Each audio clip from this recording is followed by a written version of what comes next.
a holiday. Yeah. Like, we know the next 5 Super Bowls. Like, December 25th, 4th of July, January 1st, whatever, the first Monday in February or Sunday in February. Yeah. Those are like national holidays. But my bigger concern is, think back pre-COVID. Think right before COVID, before all this hit and life got changed. What was the big sports news? NFL signed a new deal. And there was a lot of players. Hey, RTF Sports Network fanatics. This is Matt Benz with Benzi's Bit. If you like power rankings and off-the-wall fantasy football breakdowns, make sure to tune in at 2 p.m. Eastern on Fridays. I'll make sure to give you a Midwest take on current events in the vast sports universe. Once again, that's Benzi's Bit, 2 p.m. Eastern every Friday on RTF Sports Network.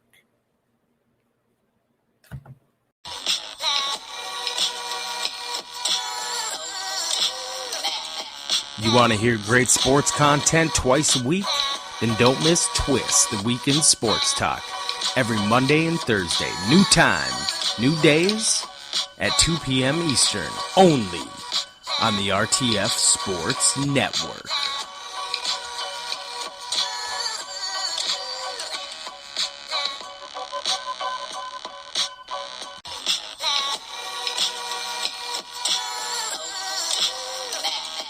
You want to hear great sports content twice a week? Then don't miss Twist, the weekend sports talk. Every Monday and Thursday. New time, new days at 2 p.m. Eastern. Only on the RTF Sports Network.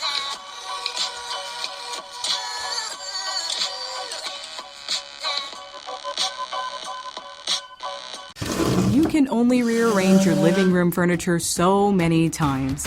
It's your turn for a staycation in Indy. You've earned it. And if you want to, make it a night out in the city. Indiana residents can save up to 50% off hotel stays. The city of Indianapolis is excited to welcome you back safely. Check out visitindy.com to shop hotel rates and book your getaway.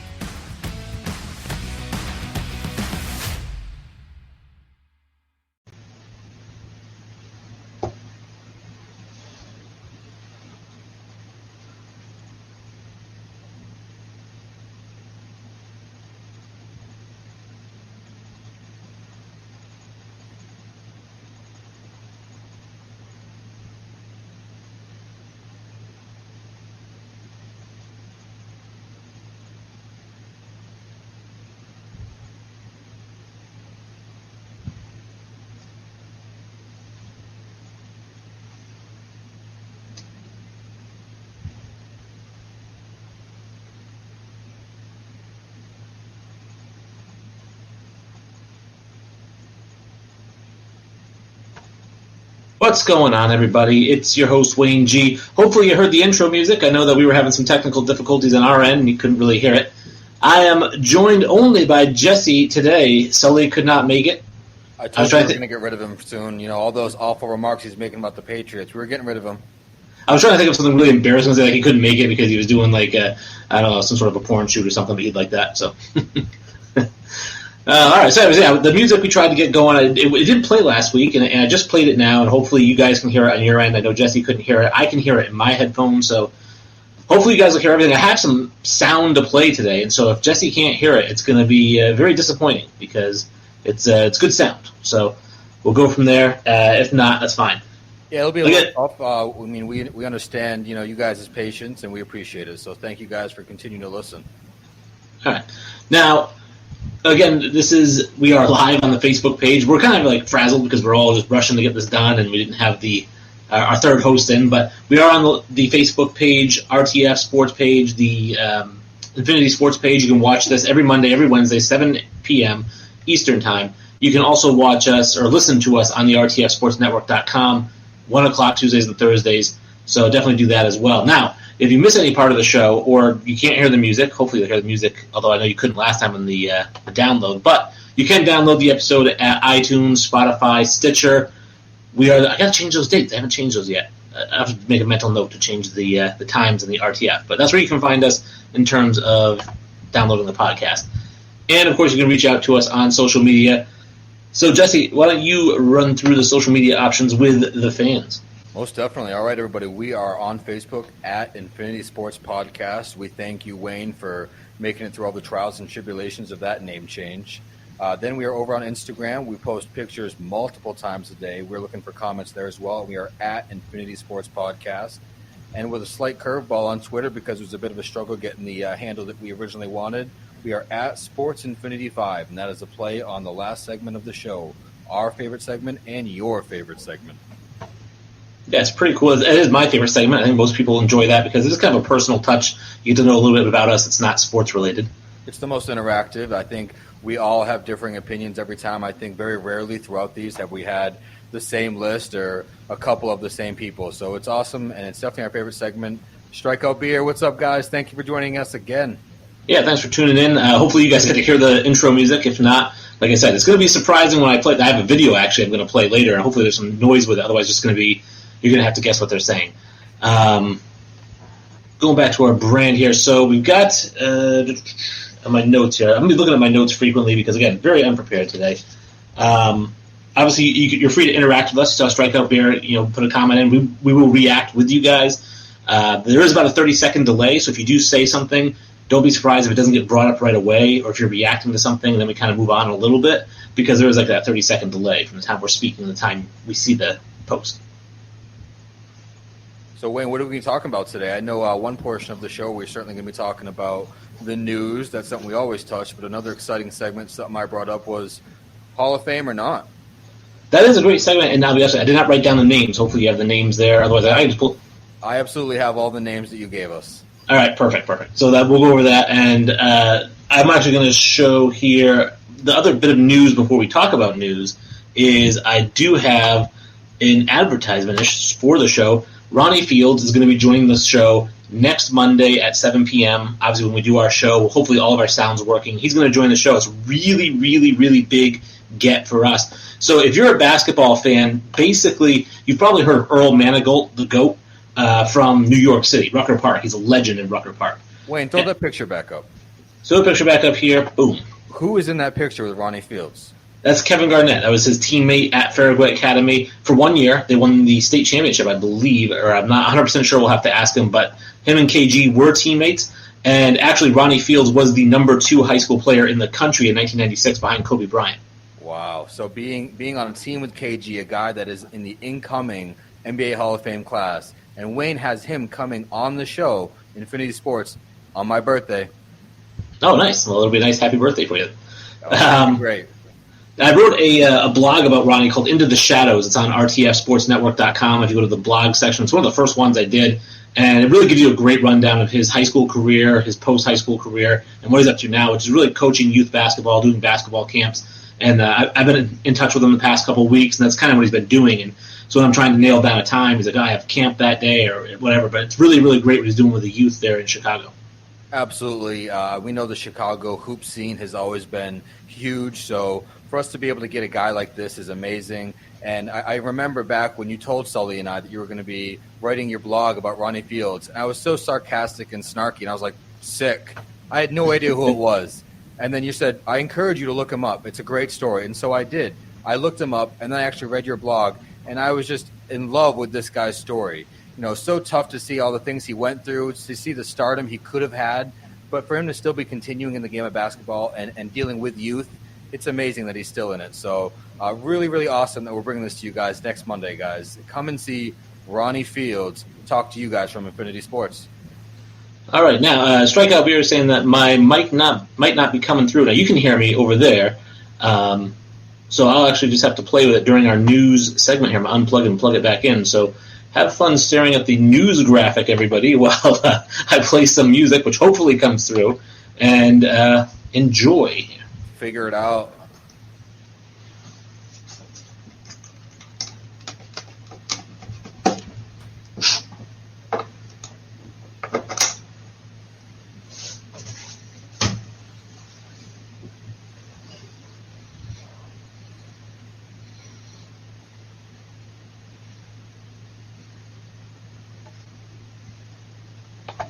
All right, so that was the news. You can hear me now, right? I can still hear you, Wayne, but Strikeout Beer, if you can do us a solid and just let us know if you can hear Wayne. We're going to let Wayne start with the news, and if you let us know that you cannot hear him, then I'm going to jump in. All right, cool. So hopefully you guys let us know. Obviously, Strikeout Beer again. Nice grab with Ronnie Fields.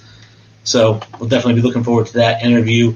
Now, for the news, I know normally we do This Day in History. I have that as well. But the first news I want to go, I really hope this sound plays. I really do, because it's on my board. So if you didn't hear the first two sounds, you may not hear this one. So just let me know if you hear it. But this is Brandon yesterday on his show, Triple Shot Sports. Brandon basically, I chimed in because I like to watch their show, and I chimed in with one of my comments like we just posted there. And I said, I love tuning in to watch the minor leaguers. And then Brandon replied with this, so let me know if you can hear it.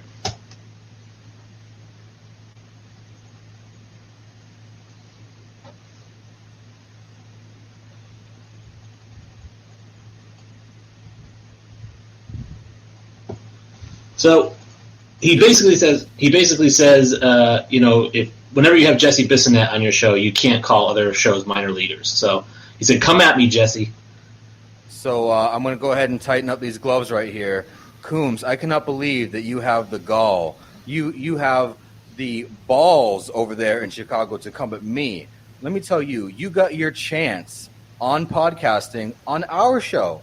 On our show, my man, on Infinity Sports.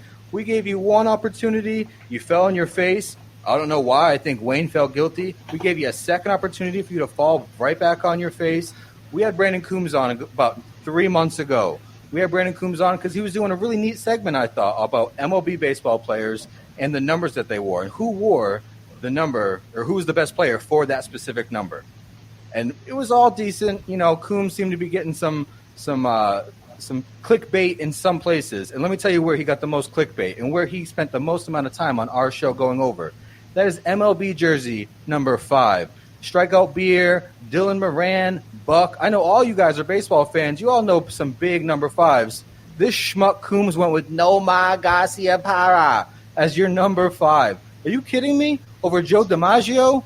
Over Albert Pujols? Over Johnny Bench? No. This guy calls himself an MLB expert, and that's what he gave us? Yuck. So then again, like I mentioned, Wayne must have felt bad because we pulled this guy back on again, and we gave him a silver platter. We said, you know what? Coombs, come on here and talk to us about your NFL division. Talk to us about the NFC North, my man. And you know what he did? He was horrible. He came in and said that the NFL NFC North division MVP is going to be Nick Foles. He might as well have just been wearing a Homer Simpson t-shirt. We brought up Wayne, myself, and Sully all had Aaron Rodgers as our MVP for that division. It was unanimous. It was a no-brainer. And he laughed and said, I just think he's going to have another one of those shitty Aaron Rodgers years. We all questioned him and asked him to point out which year was the Aaron Rodgers shitty year, because there isn't one. I've got right here that he actually holds the NFL record, Aaron Rodgers does, for the most consecutive passes without an interception. That's 402 consecutive passes without an interception. He holds the record for the best touchdown to interception ratio at 4.33 to 1. Shitty Aaron Rodgers, Coombs? Watch the tape, my man. And I got one more for you. In the last 10 years, there's only been one quarterback that rivals Aaron Rodgers, and that's Tom Brady, as far as the NFL all-decade team. So don't tell me that he's garbage. So both these bad takes, and you know how he comes back from these two bad takes? He gets his own podcast? He gets 3 episodes a week? How'd you do that? How'd you do that, Coombs? Never mind, I know how you did it. I see your wedding invite right here. You and Buck getting married, my man. That's a joke. We're the minor leagues. Boo! So obviously Brandon chimes in and says, nice comeback, might as well have just said, I know you are, but what am I? Please get your child off the keyboard. Type for yourself. Minor leagues. You got your chance on our show, my man. Now we are getting some mixed feedback because I see obviously Strikeout Beer has said no sound, and then we've got, again, Brandon watching says, I hear you fine. So, again, a mixed bag. Obviously, I know Strikeout Beer saying, it looks like your board isn't working. I'm having that issue. Jesse can't hear anything I play on the board sound-wise. Now, the video I have saved on here, at least it's saved on the computer. It's not coming from the board, so you should be able to hear everything just fine there. let's go to, I know we talked about news. I always do this day in history, and I got some stuff written down here. So let's start off with August 4th, 1909. Now, this one's great for me. An umpire, Tim Hurst, spits in the face of A's second baseman Eddie Collins for arguing a call. And then later that umpire is suspended for life. Now, I don't feel like it's that big of a stretch from what umpires do now. Like, they think the game's all about them. They toss guys for just looking at them funny. And I'd love to see a lot of Major League umpires get tossed for life.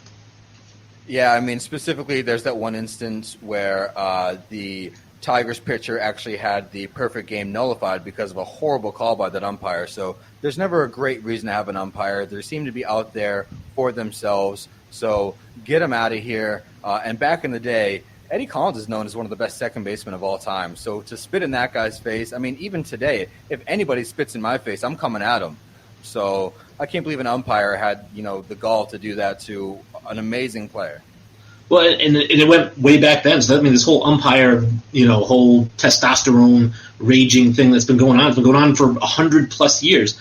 And when I say umpires, I understand guys have to call outs at the base, and they do their best. They have instant replay just to overturn mistakes. But what kills me is when a guy throws a ball, it's literally 2 feet outside, everybody can see it, it gets called for a strike, and all he does is he turns his head, looks at the umpire, and he's out of the game. You're out of here for just doing that. Come on, man. I mean, you got to be able to take it a little bit. Yeah, the umpire's favorite band is Tom Petty because of how petty they are. It's very hard to watch games when they're getting themselves involved. Now, I got more. Again, there is that delay, and like I said before we started the news, I just want to kind of throw up some of Brandon's comments here. We got, did Wayne write that for you? Your comeback, I guess. Followed by, we've got, I never said he was garbage. And then Aaron Rodgers is going to have another one of those shitty years. Yeah, man, you keep splitting hairs over there. You don't have many hairs to split. And I got my shot on Wayne's show. So he did come on the show, and he definitely, like you said, put up a fight on the whole. On Wayne's show? No, recasted was Wayne and I. Infinity Sports is Wayne, myself, and Sully. That's a two-person show. It's funny how I didn't even read that as a shot at you, but now I get it. Oh, man. He's grasping for straws right here. Grasping for straws. All right, continuing with the news here. August 4th, 1910, the Oakland A's and the Chicago White Sox play to a 0-0 tie after 16 innings. Now, you heard that correctly. A 0-0 tie. So that is the video that I have loaded up here. If you are a baseball fan, you must have seen this video. Hopefully, Jesse, you can hear this and you can react, because this is exactly what I thought of when I read this particular day in history. Oh, sorry, kid. We'll get him next inning. There ain't going to be a next inning. What are you talking about? It's 4-4. No game can continue after 15 innings. So when do we make it up? I'm sorry, baby. It's over. It's 4-4. A ball game can't end in a goddamn tie. Come on, man. It's over. Let's go. I just love that face he makes at the end. Game can't end in a goddamn tie. I absolutely heard all that, Wayne. It was beautiful to see, because there's no way that I would enjoy watching a game end in a tie. That doesn't mean that I enjoy these MLB rules for this year where they're starting people on second base or with outs. I think that's a bit of a joke and a stretch. But, yeah, you don't want to see any sport end in a tie. Overtimes are some of the most exciting parts of any game in history. I mean, I think back to Syracuse and UConn playing, I think it was 5 or 6 overtimes. So overtimes are exciting, and you need them. You need a winner, though. You can't end anything in a tie. Yeah, I mean, I was going through, and again, I didn't really have a chance to look up when they maybe passed a rule that games can't end in a tie unless it's a rain out or something that gets made up. But I was just writing it down. I thought, that's crazy. So like I said, when I saw game ends in a tie after 16 innings, I said, I got to find that Mr. Baseball clip, because it's hilarious. Very fitting. August 4th, 1984, Carl Lewis wins the 100 meters in 9.9 seconds. So it's his first gold medal. He wins 4 throughout his career, I think. And what is funny about this is when I saw the 9.9, again, another movie reference. We're going to get a lot of those today, probably. I don't have the video for it, but I love the movie Cool Runnings. I'm sure you do as well. It's a Disney movie about the Jamaican bobsled team. But there's a scene where Leon's character, Derice Banning, is trying to talk to the coach, John Candy. And he's like, this is why you should coach the bobsled team. And the guy's like, well, your father ran the 100 meters in 10 seconds flat. He goes, well, I run it in 9.9. And I thought, perfect. So did Carl Lewis. 9.9. You mentioned that, and I'm just thinking, man, I wonder who broke that. I don't know who broke it, but I know Usain ended up getting 9.58 because we mentioned that in our 30 for 30 hopefuls was the fact that Usain Bolt ended up breaking that record, and then that's what I wanted the title of that 30 for 30 to be. So Carl Lewis and then a faster man in Usain Bolt. Yeah, 9.58's nuts. That's nuts.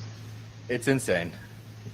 Now, August 4th, 1993, Tony Gwynn gets 6 hits in an 11-10 win. It's the 4th time that season that he gets a 5-hit or more game, which is a record. So, I mean, how good was Tony Gwynn? He was insanely good. I mean, I love to see these statistics that come up on Facebook every once in a while. They talk about how amazing some pitchers are, and then they show, yet Tony Gwynn did this against them. Guys like Greg Maddux and some of the great pitchers of his era, and he still just made them look silly with just how amazing his hand-eye coordination was. I mean, it's too bad that, rest in peace, he went with the cancer, but he did make a final stand there for the dip. So an amazing hitter, an amazing player, and an amazing person.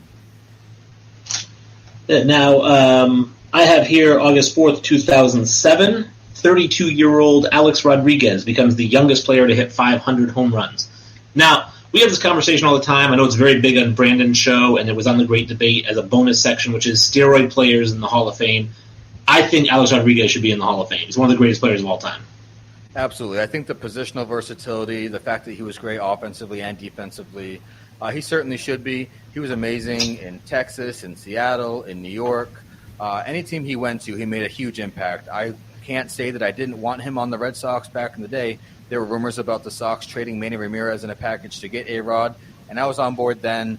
There are so many players that, could have, should have, or would have, been on my team or did not use steroids. So this is one of those guys that unquestionably should be in the Hall. Well, you mentioned trading Manny Ramirez for Alex Rodriguez. Obviously, both of them are right-handed hitters. I've made the argument before that Manny Ramirez is the best right-handed hitter in history. Like, I think he's the right-handed Barry Bonds, basically. I agree. I think that on FBAS, where I do a lot of my discussions, and on other platforms, you're going to see that that's the majority ruling there, is that there's no greater right-handed hitter than Manny Ramirez. This guy could mash the ball. Bit of a head case, especially towards the end of his career, but nobody could hit that ball like him as a righty. So he's an amazing guy. Now, going to August 5th, 1940, Browns pitcher John Whitehead pitches a no-hitter, but it's a 6-inning game because of a rainout. And I'm thinking, I feel like it has to be 9 innings to be a no-hitter. Like, you can say you got the win, and I'm cool with that, but don't say you threw a no-hitter if you only pitched 6 innings. I agree. That's a cop-out for sure. August 5th, 1992, Cuba wins the gold medal in the Olympics for baseball. And I tried to look on the roster to see, all right, how many Major League players were in Cuba at that time. Only one. I don't know if you remember this guy, Orlando Hernandez, a.k.a. El Duque, pitched for the Yankees. Oh, yeah. Yeah, I've definitely remember him. Yeah, so he had defected. I mean, obviously his brother had already defected at that point, was pitching for the Marlins. His brother, Liban Hernandez, won a World Series with the Marlins. They both defected from Cuba, but El Duque came afterwards. Yeah, I remember those two. There's been a influx of Cuban athletes since then. I know the World Baseball Classic has also given them a bit of a highlight back in the baseball scene. But we know that Cuba and those other Latin American countries produce some of the best baseball players we've seen. Now, we don't do a political show. We don't talk about a whole lot of political stuff. But just because of Cuba got brought up, obviously we have the trade embargo with Cuba because of the Bay of Pigs / whatever, the missiles being aimed at the United States at the time during the Cold War. And I feel like we're so far past that now. I mean, shouldn't we? I mean, Cuba used to be a big vacation destination like Bermuda or Hawaii. People go to Cuba. Now it's just this desolate, I know it's run by a dictator, but still, I mean, couldn't we open up a little bit to Cuba and stop the whole trade embargo? I mean, Jesus, it was 50 years ago. Yeah, you would hope that at some point both sides have calm, cool, collect enough leaders that we can make that work. I mean, not just for the vacation aspect, but there's things that, we could use from them and they could use from us. So hopefully we can make it a prosperous relationship there in the future.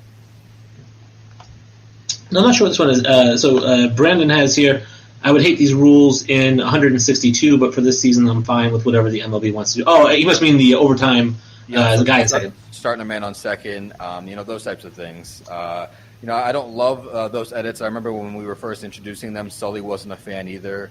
I think that it kind of goes right in line with we don't want to end in a tie. We don't want to end in a shitty way. And I think when you are forcing a player on a base or starting an inning with so many outs, it's not true to the game of baseball. And so I think for a majority of fans, it's not something that we want to see.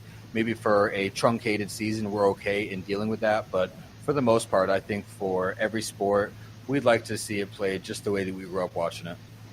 Yeah, I think I had this argument on the Great Debate. We're talking about baseball purists, who I hate, and baseball, the unwritten rules. Yeah, not just the unwritten rules, but so many rules that are written. Even I'm all for innovation, so I'm okay with the guy in second to start extra innings, because it's not every inning; it's just extra innings, and both teams get a shot. It's not like only one team gets a shot and it's sudden death. It's like the bottom of the inning gets to go too, and they get a guy in second. So it is kind of an even playing field there, but it speeds things along. I'm in favor of a pitch clock. I liked the radical rule, which Brandon hated, but I liked the radical rule, which was you could pinch hit a guy at any point in the game from another position in the lineup. So, for example, bottom of the ninth, you got 7, 8, 9 up. You could pinch hit Mike Trout from 3 down to 7. But you can only do it once a game. So it involves some strategy. You have to figure out when you want to use it and whatnot. But you could actually have him hit back-to-back. So he could actually hit, third, hit a home run, and then you switch him to fourth, and he essentially he can be the first player to go back-to-back with himself. Yeah, I think we've seen some super strategic managers, especially more recently, more in terms of the bullpen usage.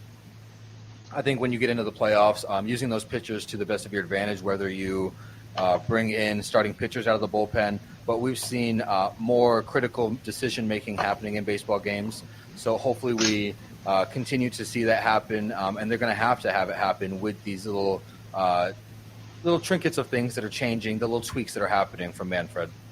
At least while we still have baseball. With the recent COVID in St. Louis, we're seeing multiple games in the series be canceled so far, and it's already a 60-game season. So it's not looking fantastic for Manfred. Now, so I just brought up the little logo, but it's right on top of your head.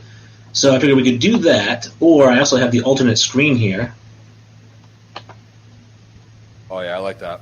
It kind of still cuts off the infinity. Actually, we could then do this as well. Look at this. Boom. Now it's on your head. Boom. Perfect. Look at that. We're just like wizards over here. All right. So, wizards with a sound. You're a wizard, Harry. With a soundboard that doesn't work. All right. So, August 5th, 1999, Mark McGwire hits his 500th home run. Now, we're going to have a little section today, like you mentioned, where we talk about, does this guy belong in the Hall of Fame? Let's take steroids out of it. Mark McGwire had over 500 career home runs. He hit 70 for a season. Even if you said it's steroids related, all things equal across the board, would you put Mark McGwire in the Hall of Fame? He's only like a 260 hitter or something like that? I would. I think when you surpass 500 and, like you mentioned, you have 70 in one single season, the exciting race that he had with Sammy Sosa, he definitely belongs in the Hall of Fame. I've seen players with lesser averages get in. So this guy certainly belongs in the Hall of Fame. When you bring that much excitement to the game and you bring the sport of baseball itself that much money, you deserve your place in the Hall. And the last one I have here, this is really just like a shame on the United States, shame on the country for this. August 5th, 2006, 14 years ago, Warren Moon becomes the first black quarterback in the Hall of Fame. Yeah, it takes way too long for them to do the right thing, unfortunately. One of those reasons why you can throw your hand up and say, man, our country sucks. So that now normally we would play fact or fiction today. That was kind of the goal, and I told my wife, I said, it's not as much fun to do fact or fiction with only one person. You got to have like a competition. As much fun as it would be just to have you guess fact or fiction, it's nice to have somebody going against you, So for that reason, I decided, instead of fact or fiction, I'll just write down some crazy statistics or some crazy facts, and we'll just talk about them. That could be fact or fiction, I guess. So this section, which would normally be fact or fiction, it's fact or fiction. One of the things I posted on Facebook the other day was a statistic about Barry Bonds. It said his OPS in 2004 was 1.422. It said basically if you were to play a full 162-game season, go 2 for 5 every single game with a single and a home run, your OPS would be less than Barry Bonds in 2004. Yeah, it just sets him in a higher class. I think anybody that just looks at him as a guy that used juice, they're not truly looking at his hand-eye coordination, the amazing skills that this guy had. He was a great ball player in Pittsburgh, but, made the leap when he went to San Fran. And, I know that there have been so many statistics about this guy, but just, again, his hand-eye coordination, and I don't think there's anybody better that could see the ball, hit the ball than Barry Bonds. Now, here's another crazy Barry Bonds stat. This is one that I actually messaged Brandon with yesterday or a couple days ago. So in 2004, Barry Bonds had 373 at-bats. He got on base 376 times. His walks don't count as at-bats. But he got on base 376 times. He had 373 official at-bats. Yeah, I know there were a lot of times. I mean, I didn't really know what an intentional walk was until I started seeing Barry Bonds be walked around, pitched around so many times during his peak. When you see pitchers and catchers just throw their arm over here, and that's not even waste our time. Put him on the base. He obviously wasn't a huge steal threat at that point, but they'd rather put him on the base and give somebody else a chance than watch him mash another one to Covey Cove. Now, what do you think about, again, talking about progressive rules, what do you think about the rule about an intentional walk? I'll just point to first and the batter can go down there. We don't have to throw any pitches. I like it. Like you mentioned, speeding up the game. I don't like it when a pitcher has, 30 seconds or more in between each pitch. So in one of the, when both sides are going to agree to just speed the game along and put a guy on first, why are we going to waste time to throw those pitches? I mean, maybe in one case a pitch gets away from him and a guy moves ahead. It's not a huge benefit to the fan or the team. So I think just move it along. Don't put any extra strain on any pitcher at all. And move it along and get right on to the next hitter. Now, here's a statistic. If you took away every one of Hank Aaron's 755 home runs, so he had 0 for his career, he would still have over 3,000 hits. That is insane. I think people underrate Hank Aaron as a hitter. He was a really good hitter. Oh, yeah, I think everybody puts him in that upper echelon, that top tier of home run hitters. Hank Aaron, the home run king. Up until Barry Bonds broke it, and some fans are certainly going to question which one is the king. But Hank Aaron, an amazing ball player outside of just what he could do mashing the ball. To have over 3,000 hits minus those home runs is just so impressive. Now, Frank Robinson was another thing. He's the only player ever to win an MVP in both leagues. Oh, yeah. So I've drafted him a couple times in some drafts, and you find that stat. If you want to see the MLB portrait of just the highest guy ever, it's Frank Robinson's Orioles picture. That guy is blitzed to the moon. I mean, he's higher than Giraffe Pussy. You got to check him out. Now, I always get him confused with Brooks Robinson. That's probably sacrilege to true baseball fans. But I'm always like, they're different colors, my man. I hear Robinson. I'm like, oh yeah, which one is that? I wasn't alive, much to you guys' dismay. I was not alive when either of them played, I don't think. Brooks Robinson, another number 5 that is better than Nomar Garciaparra. How about this? Brett Favre's first career completion was to himself. That doesn't surprise me with how he ended his career, making every single thing about him. He ended up retiring and unretiring more times than anybody in history. I remember ESPN following around his plane and sending people just to meet him at his truck, him sending dick pics. So with how conceited this guy is, that doesn't shock me at all that in some fateful way, his first pass goes to him. Now, how about this one? I thought this was crazy too. Jamie Moyer has pitched to 9% of all the hitters in Major League history. I mean, he certainly pitched forever. I remember him pitching for the Phillies for a while. Yeah, 25 years, a long career. But it just blew my mind. So 9% of every player who's ever played in the major leagues, he pitched to him. That's when you think about how many players are in the league and how long the league has been around. I mean, that's America's pastime. That is an insane stat. How about the actual playing time for a Major League Baseball game is 9 minutes and 55 seconds. Commercials, baby. Got to make that money. Commercial, yeah, walking around the batter's box, like I said, knocking dirt out of your cleats, the pitcher, doing the bag thing, and yeah, whatever. It's just I gotta look at the signs. I always wondered the baseball signs, how difficult they are to figure out when you think about, like, they always the hat and the chin and the things. And I know that there's like an indicator, and then there's a sign. So, for example, like if steel is touching your ear, but in order to set up that a sign is coming, you have to touch your nose, right? So if I go like chin, chest, ear, don't steal. That's like Simon says, yeah. But nose, chest, now you got to steal because I had the nose first. Yep. So when I was in high school, our steal sign was my coach would lean against the dugout and cross his legs and talk to you. So if he had his legs crossed and he said, "Hey, let's go, Wayne, come on, keep your eye on the pitcher," that meant steal because he was talking to you while his legs were crossed. That's smart. Yeah. He was actually a really, really, really good baseball player.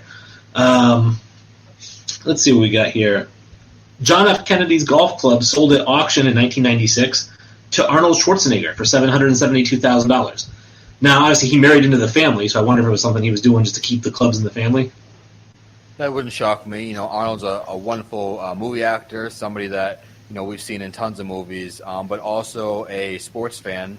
And someone who made his claim to fame in bodybuilding. So for him to keep that in the family, a family heirloom of sorts, that's really genuine of him. What's your favorite Schwarzenegger movie? It's probably cliche, but I am going to say Terminator. All right. I think for me it's a toss-up between Twins and... With DeVito, yeah. Yeah, and Last Action Hero. I got to say, I haven't seen that one. Really cool. I actually told my daughter to have a dream about it the other night. She's never seen it either. But basically what it is the premise is... my daughter to have a dream about it. Is that how dreams work, Wayne? I'm starting backwards. Yeah, I'm doing a memento here. So I'm starting at the end, and then I'm going to zip back to the beginning. So basically, in the movie, this kid has a magic ticket that allows him to go into movies in the theater.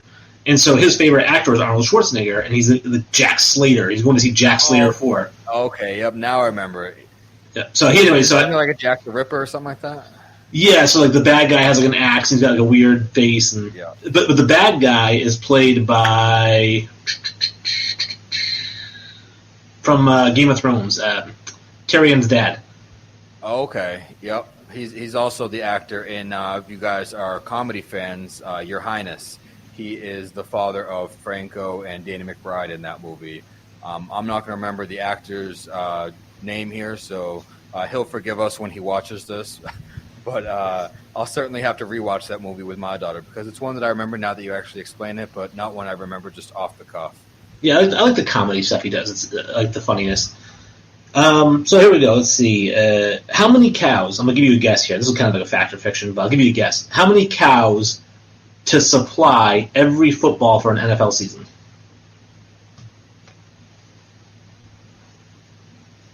I'm going to go with 300.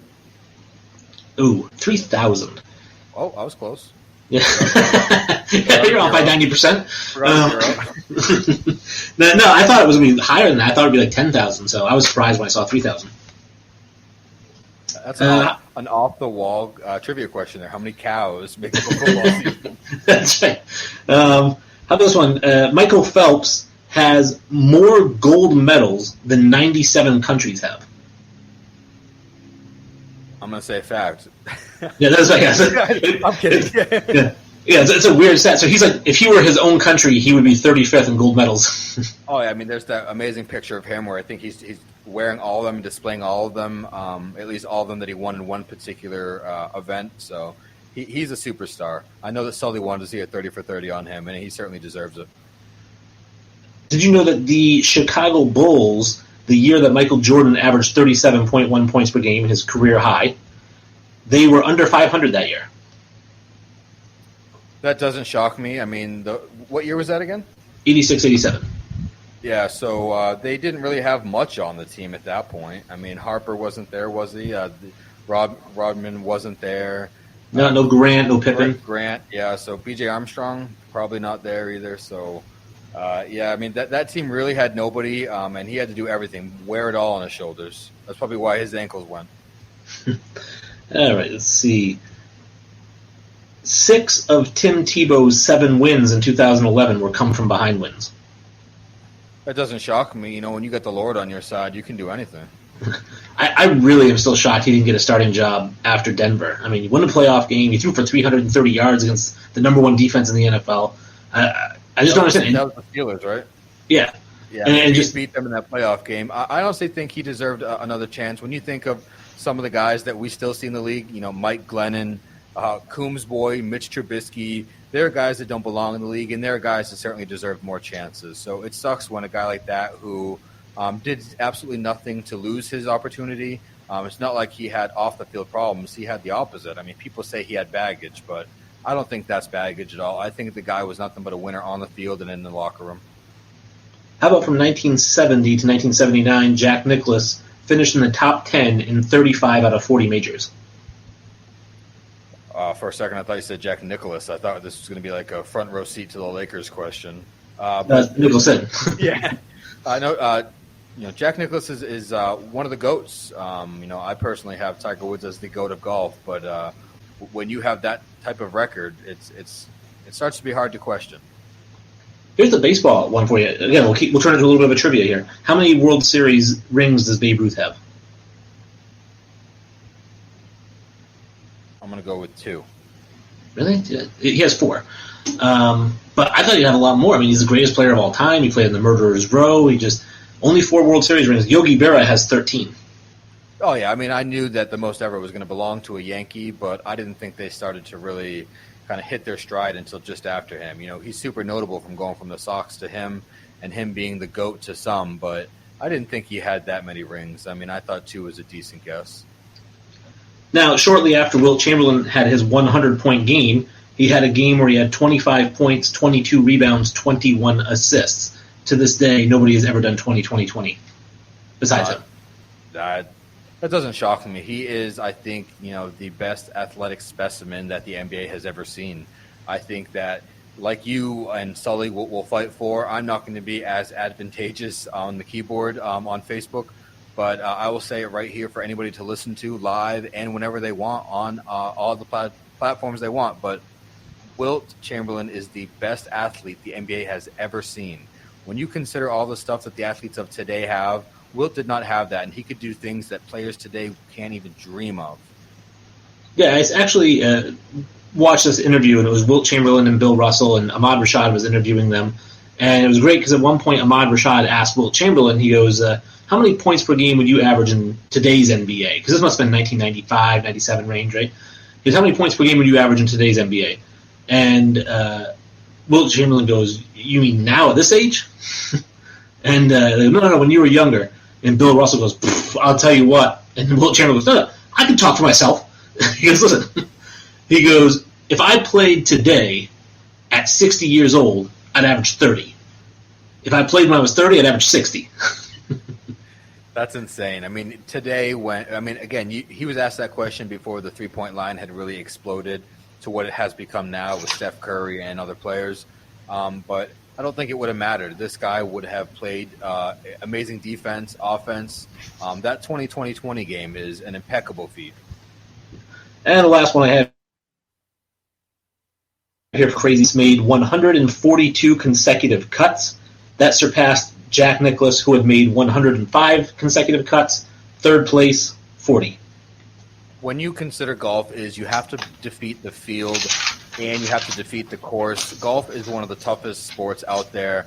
I see you wearing the Nike right now. When's the last time you found yourself on a golf course, Wayne? So I was really, really, really into it in my 20s, and I played every single day. And I mean, literally, there was no days off. I played every single day. And I just started playing again 2 years ago, and then last year I played a couple of times and just gave it up. Gave it up, huh? It's one of my favorite sports in the world, but if you're not amazing at it, like I was really, really, I wasn't Tony Romo good, but I was really good at it. And to then start over again after like 10 years and to have to basically start over from scratch, I was like, I can't do this. It's the mechanics. You have to have the correct mechanics, and your body changes, so you can't have the correct mechanics 10 years later. Are you saying my body didn't look like this in 2003? I can agree. I remember you passed me on the basketball court back in the day. When I was a teenager, you were making me look silly. So I hate to give you props, but it is what it is. Hey, it is. Yeah, it is what it is. Now, I was wrong. The last one that I had was actually the year that Roger Maris hit 61 home runs. He wasn't intentionally walked once. I doubt intentional walks were as big of a thing back then as they were when Barry Bonds was doing his thing. Now, I say in 2004, Barry Bonds was intentionally walked 120 times. It's insane how many times a team and a pitcher back then was just like, no, not him. Somebody else do it. I mean, this was the first guy I ever saw intentionally walked with the bases loaded. I mean, and you had to think he was getting intentionally walked multiple times in a game. So it's just, to be up at the plate and know that a team up there doesn't even want to give you a chance. I always wonder, if you're hitting behind him, how do you feel? Like, I would rather pitch to that guy. Hopefully you feel like you're licking your chops and, you've been in batting practice waiting for these opportunities, because it should come to no surprise that you're going to be the one there ready to just clear the plate. Now, we do come to our last segment, the Infinity Five. Since nobody can hear the music, I'll just put the little screen up quick. Well, hold on here, Wayne. Are we not going to give ourselves a few minutes to talk about the Hall of Fame or not? No, because we got like 10 minutes or so I figure I'll just we'll jump into the Infinity. We'll do the Hall of Fame thing with Dan. All right. Gives me more time to do research. Like I said, I didn't even have the list in front of me. So. The thing I did the most research for, you schmuck. All right, so there's the Infinity 5 logo. You guys have seen it before. Usually we have the, Infinity War music playing, but I don't have it today. So let's just talk Infinity 5. We're talking our top 5 celebrity crushes. Now, I'm assuming you didn't mean of all time. You kind of mean like right now? To be honest, I went with all time, but I would still, as of today, Wednesday, August 5th, 2020, I would still steal a smooch from all 5 of these ladies I put on my Infinity 5. Okay, well, because my number 1 of all time, and not so much anymore. Like she's not on the list. Wayne's number 1 all time is Betty White, isn't it? Yeah, she was a smoker when she was younger. Rose from... I will say that, no, speaking of old-time actresses, I looked up a picture. My sister had texted me and asked me to send her a picture. I don't know why she couldn't look it up herself, of Audrey Hepburn. And she was a smoke show. My God, she was gorgeous. Oh, absolute smoke. 10 out of 10. Yeah. So I just did now. So my number 1 all-time is actually Kim Cattrall from the movie Mannequin. Most people know her from Sex and the City. But she was in the movie Mannequin. I had my first ever celebrity crush on her. And to this day, I still, when I watch Mannequin, I'm like, man, I still remember having those feelings. But my top 5 list. Is that your number 5 or your number 1? No, they're not on the list. I said that they aren't on because I didn't do all time. Like, she is definitely not modern day on my list. So okay. But back then, I was like, yes, I'm all in on Kim Cattrall. Okay. So let's do it. I guess we do top 5 today. And if you want, I want you to go first. When you give me the opportunity to go first a lot, and I want you to go first. Give me your number 5. Give the people your number 5. My number 5 is Jennifer Lopez. She's just a smoke show. She always has Super been. Bowl, baby. Yeah, she's always been gorgeous. And I'm not a big booty guy, so that's not what appeals to me. Believe it or not, this is going to sound corny and cheesy, but maybe any of our female listeners will go, oh, I love her smile. She has such a beautiful smile. And that's what gets me every time I watch a movie with her in it, is her smile is just incredible. Oh, man, it's that booty. You could pull up any music video. You could pull up the Super Bowl performance with her and Shakira. That booty, I'm usually a booby over booty guy, but any season is ass-eating season when you're J-Lo. And A-Rod, we brought him up earlier in the episode, and what a lucky guy to be engaged to J-Lo right now.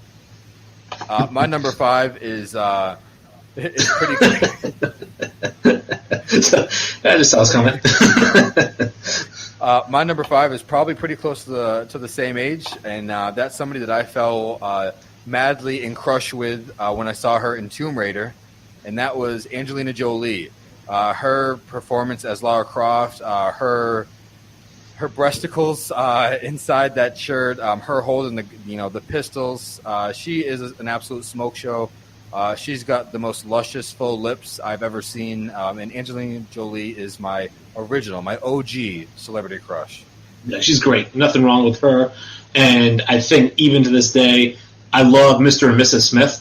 And first of all, it's a fun movie. And I like Were Brad they together Pitt. at the time? That's where they met. He was married to Jennifer Aniston at that time. And allegedly, that's kind of where they hooked up. Yeah. So, which, hey, you see her in that movie, you kind of, all right. And I know a lot of people have a lot of love for Jennifer Aniston. Sorry, she can't hold a candle to Angelina Jolie. Well, Brad Pitt, that motherfucker. I mean, to be able to dip it in both. I mean, Jennifer Aniston is a smoke in her own right, though. To be her in what was that movie? We're the Millers. Oh, yeah. Her in Horrible Bosses. Oh. My number 4 is going to be Emma Watson. Hermione Granger. Definitely. Wow, Joe Biden on the podcast, guys. Nah, because she's like 25 now or something. But anyway, she Beauty and the Beast. If you want to go with a role where she's a little bit older, but That's just nice. Yeah, just a really pretty face. I know that my old roommate Steve would say, of course she's on my list because she has a flat chest. He said that's kind of my MO. But just again, pretty face, pretty smile. You're gonna find my entire list is like that. That's very cute and well-rounded of you. I remember Emma Watson from the Harry Potter movies. I mean, the back of my phone case is Harry Potter. I'm obsessed with that whole series. Way too innocent and kind for me, even though she certainly fills out and looks beautiful in Beauty and the Beast. Just way too cutesy for me. My number 4 is a bit older, and I'm staying domestic. You guys remember her from the Fantastic Four that didn't suck, and that is Jessica Alba. Jessica Alba, to me, has that tan skin. She has some very nice curves, and she has just always blown me away. I'll watch a movie just to look at her. I'll watch it on mute. Yeah, Jessica Alba is fantastic, and she was, in Dark Angel. I think was when I first saw her, and from that point, Good Luck Chuck with Dane Cook. She's been in a couple movies. Yeah, and she's aged very well. Not all people do, so she still looks great. I guess let me ask you, going back to Emma Watson for a second. You said you're a big Harry Potter fan. There's part of me, maybe it's just because I'm a pervert, but there's part of me that thinks in the Deathly Hallows Part 2, when her and Harry were out camping in the woods for months at a time, I thought, man, if I was Harry Potter, they got it on. I mean, Ron is suspicious of it, and I know it happened. It had to have happened. Oh, absolutely. You could tell Ron was pissed. He was very curious. He had it in his mind, so I'm actually shocked that Hermione ended up with Ron over Harry. I know when I started the series, that's not where I saw him going. But he gets the last laugh. He ends up boinking Hermione in the woods and then marrying Ginny. Yeah, hey, good for him, And Ginny's not a bad ginger either. No, I'm not a big ginger guy, but speaking of gingers, LeBron is the best athlete the NBA has ever seen. Wrong. Now, Wilt Chamberlain was way better of an athlete. And no, LeBron's a freak athlete. He is a freak athlete. But Wilt Chamberlain at 7'2" could bench press 500 pounds. He could bench press 400 when he was 50 years old.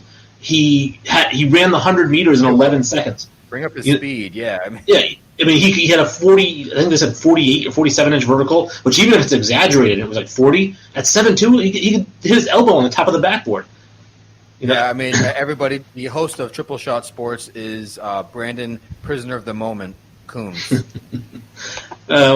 Wilt couldn't play all 5 positions. Well, I didn't say he's the most skilled player of all time, so what are we talking about here? Ladies and gentlemen, this is Coombs showing you just how he is. Athletically, he could play all 5 positions, but I'm not saying he was as good a ball handler as Kuzi or something like that. And then, of course, he's given us his top 5. He's got all 5. Okay, he's got all 5, so we'll revisit that when we get to ours. Yeah. I'm at number 3, right? Yep, it's your third. Okay, Carrie Underwood, to me, is just a smoke show. Carrie Underwood, the first time I saw her on American Idol, and she's got just an incredible voice. She is just amazing, and she's a country singer, which I love because I'm a country fan. But most importantly, Jesse, what does she have that I love? She has that smile. Great smile. Such a good smile. I certainly don't mind Carrie Underwood. I did think for a while if I was going to put a music artist on my list. I ended up not putting any music artists on my list, even though there's plenty that I could have put on there. Honorable mention, and I may get some slack for this, but I love Iggy Azalea. I think she has a smoking hot bod. Same with Cardi B. So those are my 2 that right now I would not want to listen to them, but I would look at them. I would look at them sweat. Total opposite. 2 busted faces right there. See, I'm going pretty smile. You're going busted face and nice body. I'm looking for the body here. If I'm crushing on you, it's not on your smile and your eyes. But my number 3, and I know all the guys watching and listening have seen this girl. You've seen her over a hot rod vehicle back in the Transformers movie, and that's Megan Fox. What a foxy lady. This was the peak male crush, I think, for a couple years here. Megan Fox is just smoking hot, just scolding hot. Megan Fox, like you said, her peak was her first movie because after that it was all done. You don't need to do any more. She should have jumped into pornos after that. You couldn't do anything after that. Nothing that I would want to watch. Although I will say that I don't know if you've seen the movie This Is 40, which was kind of like a sequel to Knocked Up. Yep. So she works at the shop where they work, and I think it's funny that the scene where Paul Rudd goes in, she's up on the ladder, and he looks up, and he says to his wife, like, she's not wearing any underwear. And she goes, yes, she is. He said, no, I walked by, and she's not wearing any underwear. And she goes, no, she's totally wearing underwear. He goes, oh, does it look like her vagina? Because Paul Rudd's amazing. I love Paul Rudd. He's so good. My number 2 is going to be, was my number 1 for a really, really, really long time. And just got bumped out, I'm going to say 5 years ago maybe, but was number 1 for a long stretch. Ever since I saw in the theater Star Wars Episode 1, Natalie Portman has been my girl. Just beautiful. Episode 1, Phantom Menace, she was great. She was great in all 3 of those. I mean, the movies weren't great, but she looked great in all 3 of them. V for Vendetta looks fantastic. I loved her in that. Yeah, what's the one she did with Ashton Kutcher? Friends with Benefits? Or No Strings Attached? It was one of those two. Justin Timberlake did the other one. Yeah. But, I mean, she is just... Black Swan with Mila Kunis. Perfect, right? I mean, the two of them. So, I mean, she's just naturally beautiful, great smile, and again, not a great body. She's kind of a twig figure, but just really pretty.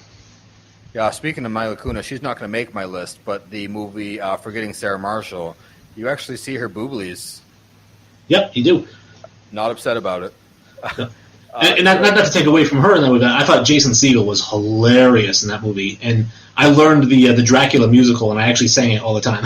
Oh, I mean, Jason Segel was hilarious in there. Jonah Hill, Russell Brand. I think that's one of the most underrated comedy movies out there.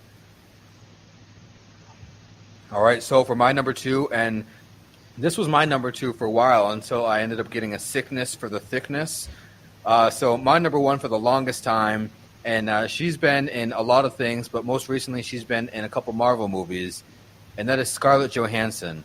Man, to see Scarlett Johansson in that Black Widow gear, that black leather, it's doing things to me right now. My acorn just wiggled, Wayne. ScarJo with the red hair. Ah. Now wait till I tell you that the outfit, the black leather that she wore was so tight that she couldn't wear underwear in it. Oh, man, I just made a mess.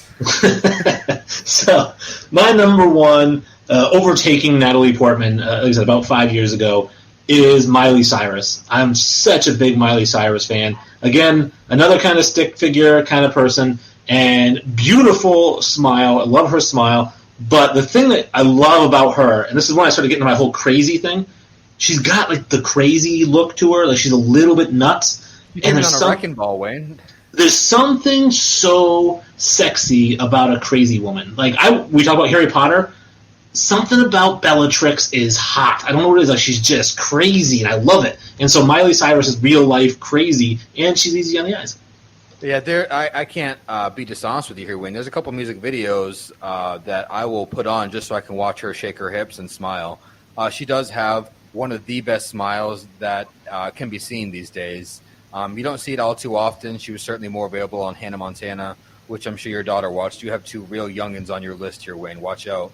But Miley Cyrus is a bit of a smoke now that she's grown into her form. Hopefully she gets a little less crazy, though. My number 1, and again, kind of snuck up. I really didn't know about her until a couple years ago.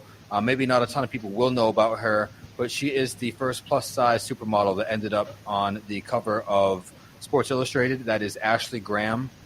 She just recently had a baby, but oh my, if you love a voluptuous, curvy woman, this is it. I mean, if you're ever on Facebook or on the internet and you're scrolling through and you see some voluptuous woman just modeling lingerie, I guarantee 9 times out of 10, it's Ashley Graham.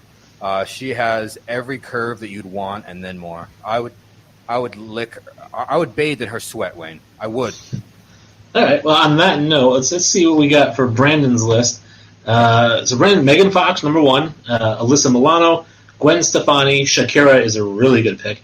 Gabrielle Union. So I like Gabrielle Union too, but I don't know if it's since she got with Dwayne Wade, she's kind of fallen off a little bit. I do agree. Ever since she's started having Dwayne Wade eat her bum, it's not as exciting. But I remember seeing her in the Bad Boys 2 movie, and at that point, she'd have certainly made my top 5. Yeah, she was great in that. But yes, I have no problem. Gabrielle Union. I just like I said, she wouldn't be as high on my list just because I don't know. Something that I did like her at first, and she kind of fell off. That's kind of we've kind of like just giving you guys all the pervertedness we can. I do want to throw one more ad up there for next Monday because it's less than a week away. You can hear Ronnie Fields on a show 7 p.m. He's going to talk about playing with KG, talk about what it's like to be the number 2 high school player in the country. Did he play against Kobe? What is it like going to basically the pros out of high school? Because so he had enrolled at DePaul, but his ACT scores came in too low, so he couldn't play there. And so he went and played in the CBA instead. And I'm curious that transition from being just this dominant high school player to playing against men instead of continuing to play against kids, and what that transition was like. Because KG made the jump the year before, so I wonder if he gave him any pointers or anything like that, or if they're even still in touch. I mean, I don't want to make the whole thing about him and KG, but curious, Yeah, you have to wonder, what the trajectory for Ronnie would have been if he'd have gone to DePaul and then continued his progression towards the league, because he's certainly one of the most skilled guys that we saw at the high school level. Are you sick of listening to podcasts where all you get is the same old guy whining, complaining, talking about his fantasy team and his favorite team? Well, I got a solution for you. This is Green Bay Greg from the Green Bay Greg Show, found on the RTF Network, Wednesdays, 2 p.m., 1 p.m. Central, Wednesday afternoon. So here's the thing. Eat lunch, slack off, take the rest of the day off. Green Bay Greg.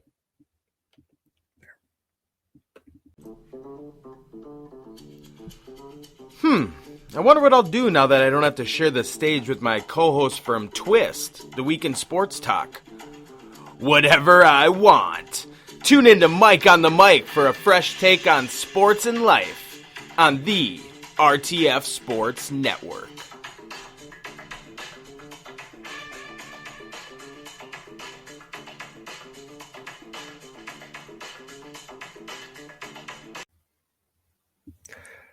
Are you sick of listening to podcasts where all you get is the same old guy whining, complaining, talking about his fantasy team and his favorite team? Well, I got a solution for you.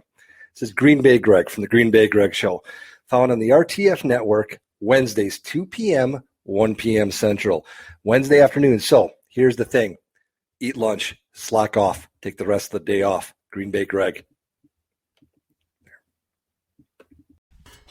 You can only bake so many loaves of homemade sourdough. It's time to treat yourself and dine out again. You've earned it. And if you want to, make it a night out in the city. Indiana residents can save up to 50% off hotel stays. The city of Indianapolis is excited to welcome you back safely. Check out visitindy.com for more details on your favorite restaurant reopening plans.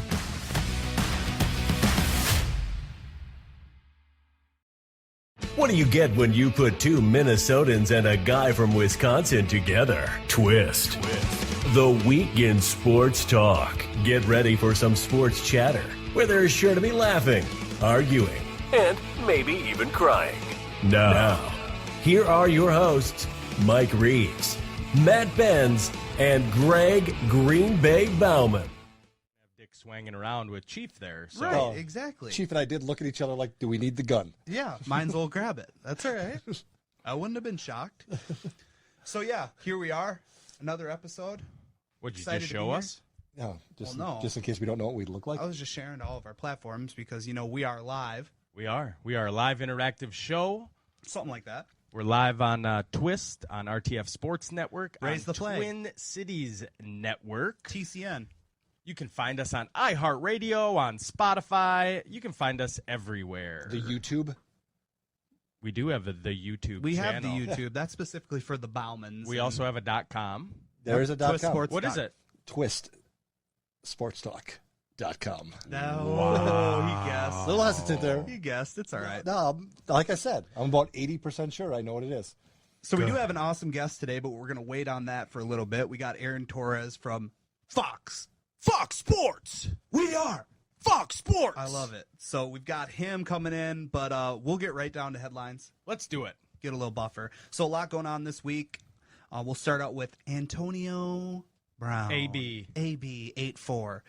NFL gives Antonio Brown an 8-game suspension for violating personal conduct policy.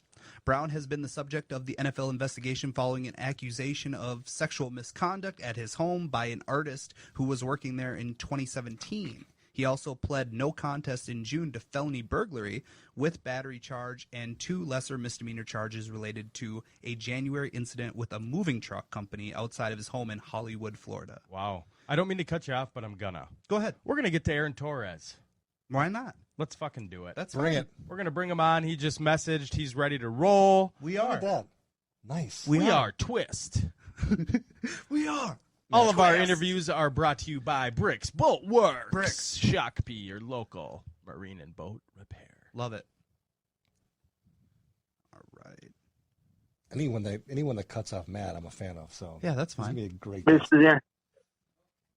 Welcome to the show, Aaron. How you doing? I'm doing good, fellas. How we doing? Great. Oh, great. Now that you're on here, we're all pumped up. We got plenty of questions for you. What have you been up to lately, Aaron? Well, I've been watching sports. We got sports back. What do you mean what have I been up to? I've never watched more regular season baseball than I have the last, week. The NBA bubble's awesome.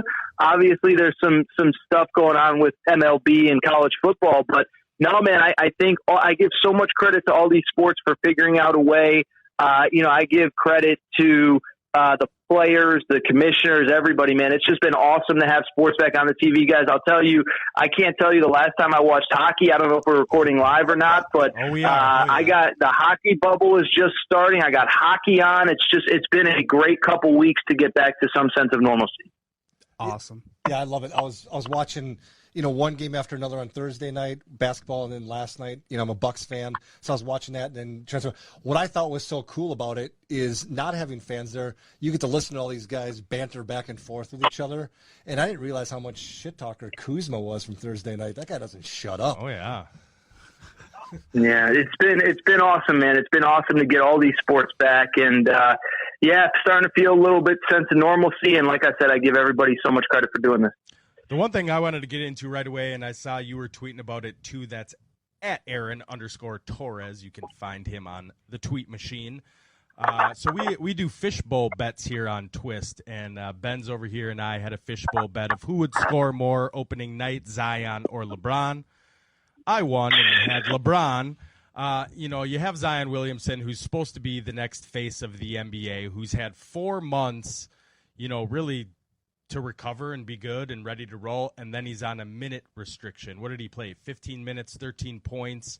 They're in contention for a playoff spot here, and he's not even in a close game with 2 minutes to go. What was going on there? It's a great point, guys. And I did tweet a little bit about it, and I think some people misconstrued it. I'm not saying the guy has to play 48 minutes, but, let's be honest. Let's call a spade here. The NBA reworked this entire 22-team bubble to include the New Orleans Pelicans. And, this is a team that, as you guys just referenced, are very much in the thick of the playoff contention and playoff opportunities. And I do think you owe it to the NBA, and I think you owe it to your players to put your best team forward. And if you know you're not going to play him, don't bring him into the bubble. But you have veterans on that team. J.J. Redick came to that team he said, make the playoffs. Drew Holiday has been through quite a bit in that organization. Brandon Ingram is playing at a really high level. And so it was so disappointing to me to see the way that the New Orleans Pelicans made that decision. And it was funny because what I did reference was the fact that in college, Zion had a little bit of a knee problem. It wasn't, it was an injury, but it didn't require surgery or anything. Duke cleared him. Duke, they trusted their doctors. And then he went out and played 35-plus minutes, 3 straight nights in the ACC tournament, and was awesome.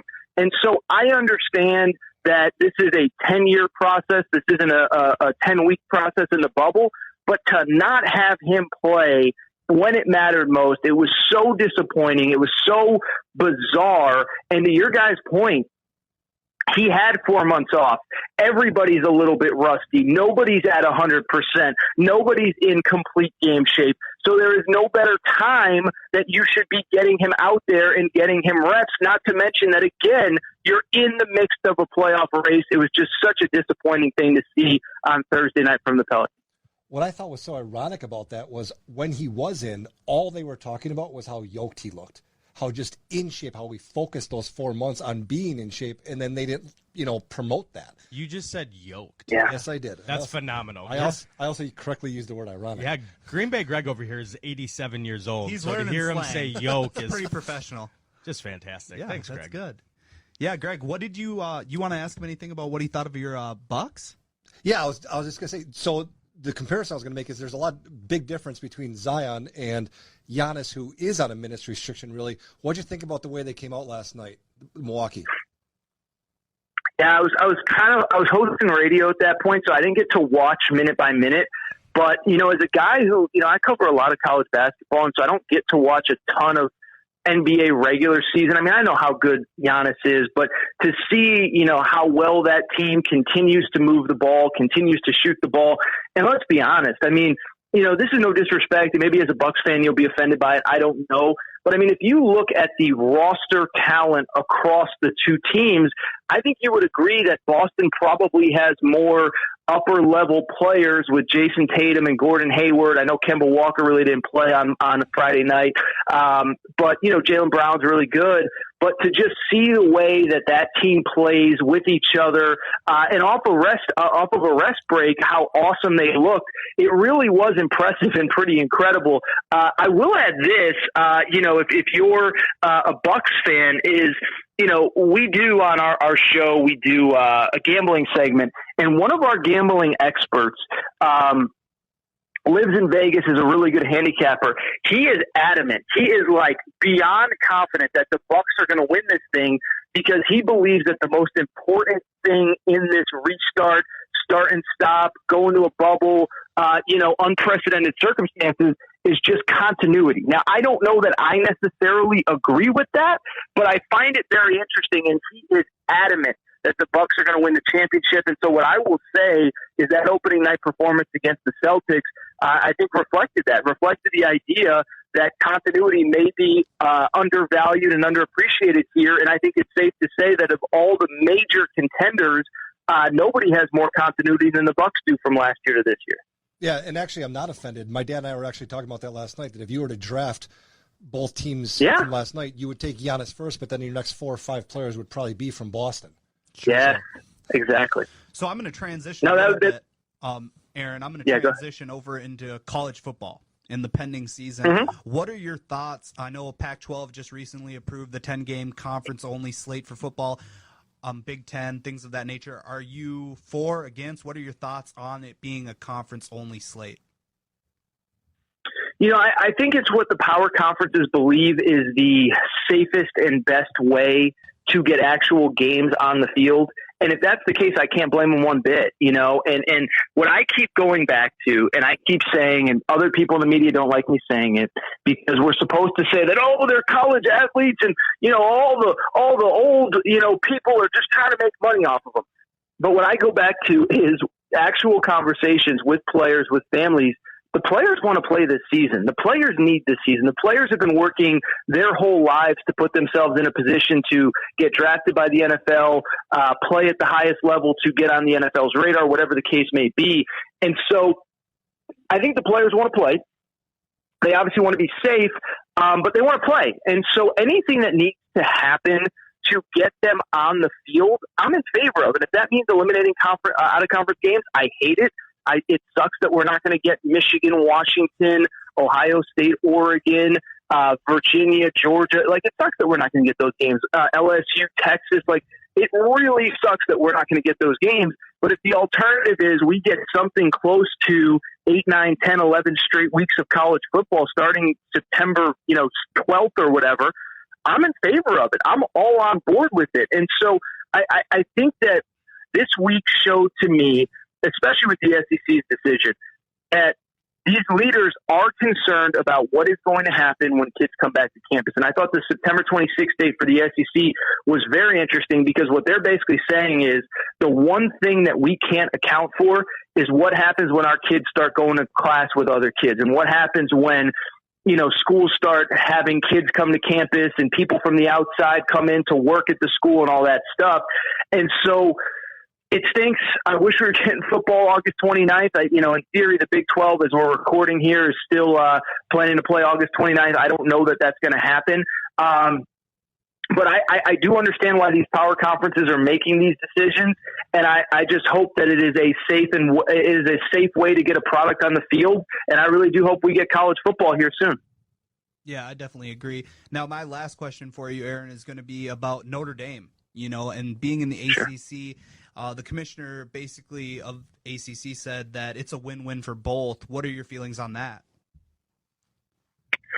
I mean, it is a win-win for both. I don't think that it necessarily, and I'm not implying that you guys think this either, but, it's a win-win for both because it's a marriage of necessity. Notre Dame needs games, and the ACC understands that Notre Dame is going to be, with due respect to even Clemson, probably the most marketable program that they have. Now, maybe Clemson's a little bit bigger, assuming that Trevor Lawrence kind of plays this season and all that stuff. But outside of Clemson, I mean, Notre Dame, if the alternative is getting Boston College Pitt or Boston College Notre Dame, I think the ACC is going to take Notre Dame every time. And so I'm not surprised by the commentary. I'm not surprised by the decision, but I also don't think Notre Dame has any grand illusions of not going independent going forward because, one, they have a bunch of rivalry games that I know they want to keep, USC, Stanford, Navy, and two, it's just really good economically for them to play an independent schedule. And obviously, look, there's already an affiliation with the ACC. I think it's 6 games against ACC opponents, but it does allow them to play the random one-off game all over the country and kind of continue to be a quote-unquote national brand. So I think for this year it works. I think for this year it makes sense, but I also think, knock on wood, if we have a vaccine and if we're back to somewhat of a sense of normalcy by summer of 2021, I don't anticipate this being the olive branch that ends up making the ACC the permanent home for Notre Dame football. I just think it's a one-year kind of one-off deal. I think it makes sense for both sides, but I don't think it means anything beyond this season. Yeah, and actually, splitting up that NBC money too doesn't hurt the ACC. Yeah.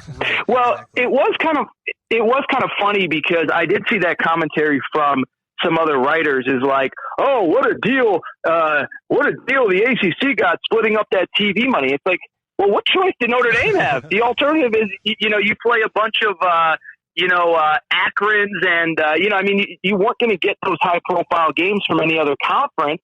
And so, from any other, in terms of good teams, good opponents, whatever, if they weren't already on your schedule. So I don't really think they had much of a choice for this season, but beyond, it'll be really interesting. But yeah, the TV money certainly helps. And shout out, as I said, to Boston College and Syracuse and Pitt and all those schools because they either got another good game on the schedule, they avoid a really good team, but they're getting a paycheck from it either way.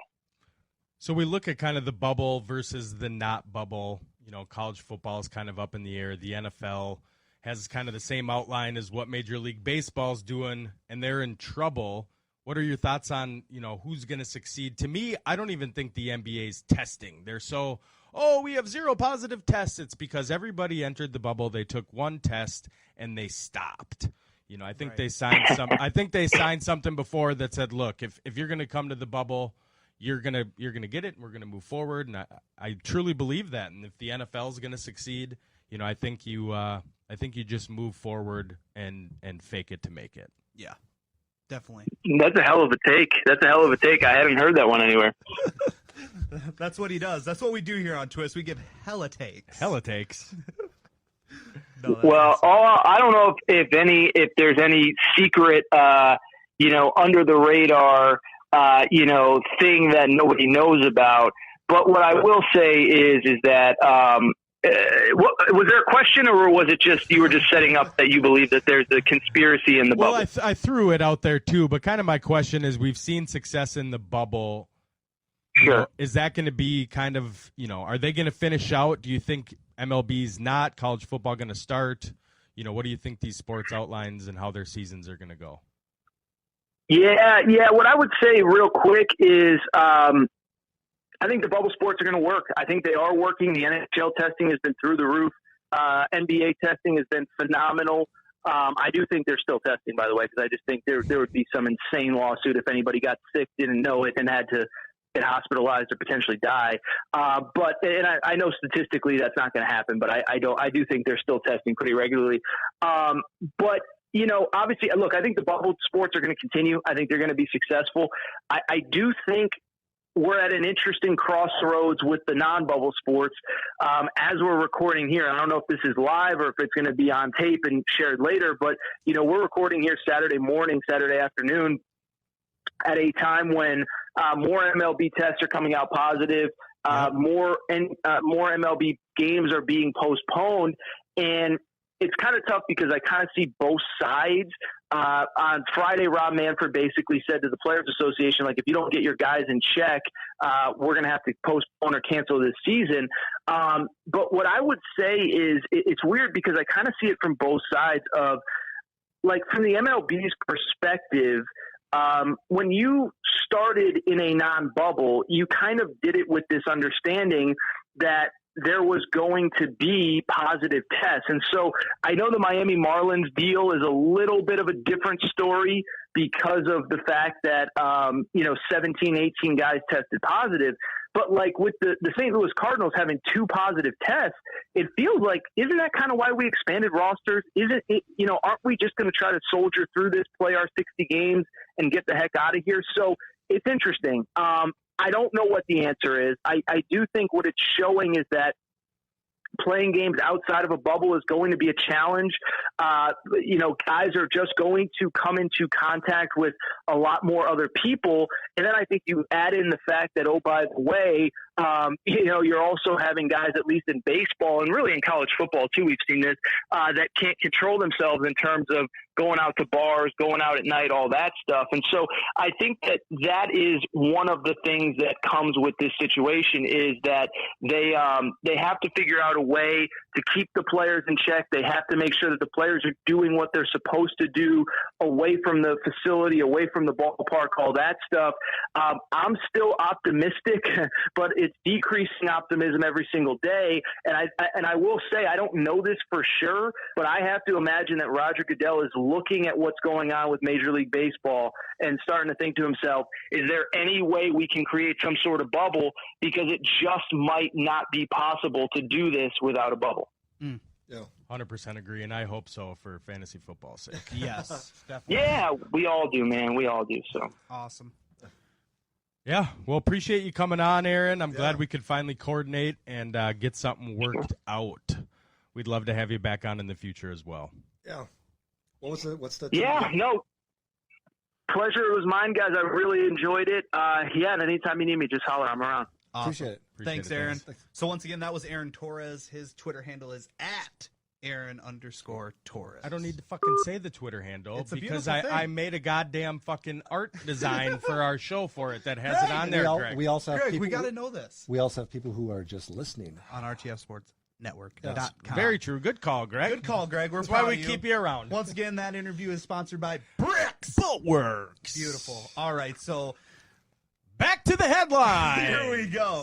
Next but not least, so after AB's information, you can scroll back for that. Next, we have Bill O'Brien. Yeah, Bill O'Brien is in the headlines. He states the Texans are working hard on an extension for Deshaun Watson. Bet they are. He says, we want him here for a long time. Bet they do. Think they don't? Watson, a first-round pick in 2017, was eligible for a contract extension for the first time this offseason. He made less than $3.8 million in 2019, which was just 4.88% of the Texans' cap. He is scheduled to make $4.4 million during the 2020 season. That's a lot of numbers and decimals. That's called goodwill prices right there. Wow. That's a discount. It's called a rookie contract. Deal with it. Oh, my God. Here we go. Yep. Chiming in. Next, Zion Williamson. Limited to 15 minutes on bench as Pelicans lose late. I can't wait to douse you with a fishbowl of water next week. I appreciate that. For the second time this season, New Orleans Pelicans rookie Zion Williamson's debut was marred by a minutes restriction that kept him off the floor in the final minutes. Yeah. Thanks, Pelicans. Thanks, Zion. I'll be getting soaked. Next, MLB Union agrees to play 7 innings in doubleheaders With the number of doubleheaders expected to take place because of rescheduled games due to current and potential coronavirus outbreaks, as well as weather-related postponements, shortening doubleheaders to 7 innings was a compromise that came together quickly. When I heard this, the first thing I thought of was our wiffle ball game for your bachelor party. Pretty soon we're going to have automatic pitchers, all-time pitchers, and pitcher's hand. Sure. And then 2 weeks after that, you have to specify what field you're going to hit it to, and they're going to start playing games with 4 guys on a team. Well, you might as well just call this the Little League World Series. Might as well. Beautiful. God, we just killed it in wiffle ball. Yeah, too. we did. Whooped your ass. Yeah. Didn't you guys quit? No. Well, we had to put a 10-run limit per inning. Yeah. And at one point, we were up like 40-4. You guys were up 40-4 No. Yes. 7-inning game. It got. We didn't go 7 innings because there was no way the 10-run. Correct. Yeah. Right. Right.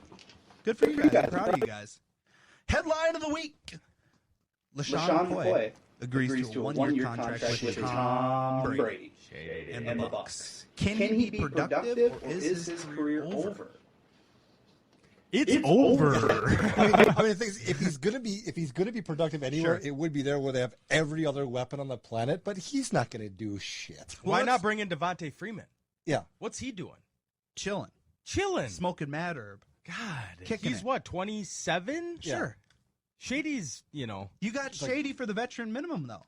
All right, let's just take a deep dive into his stats. So last season with the Chiefs, he had 101 attempts for 465 yards. Really? Averaging 4.6 yards an attempt. I would have guessed under. 4 tutties, and he caught the ball 28 times for almost 200 yards receiving and a touchdown.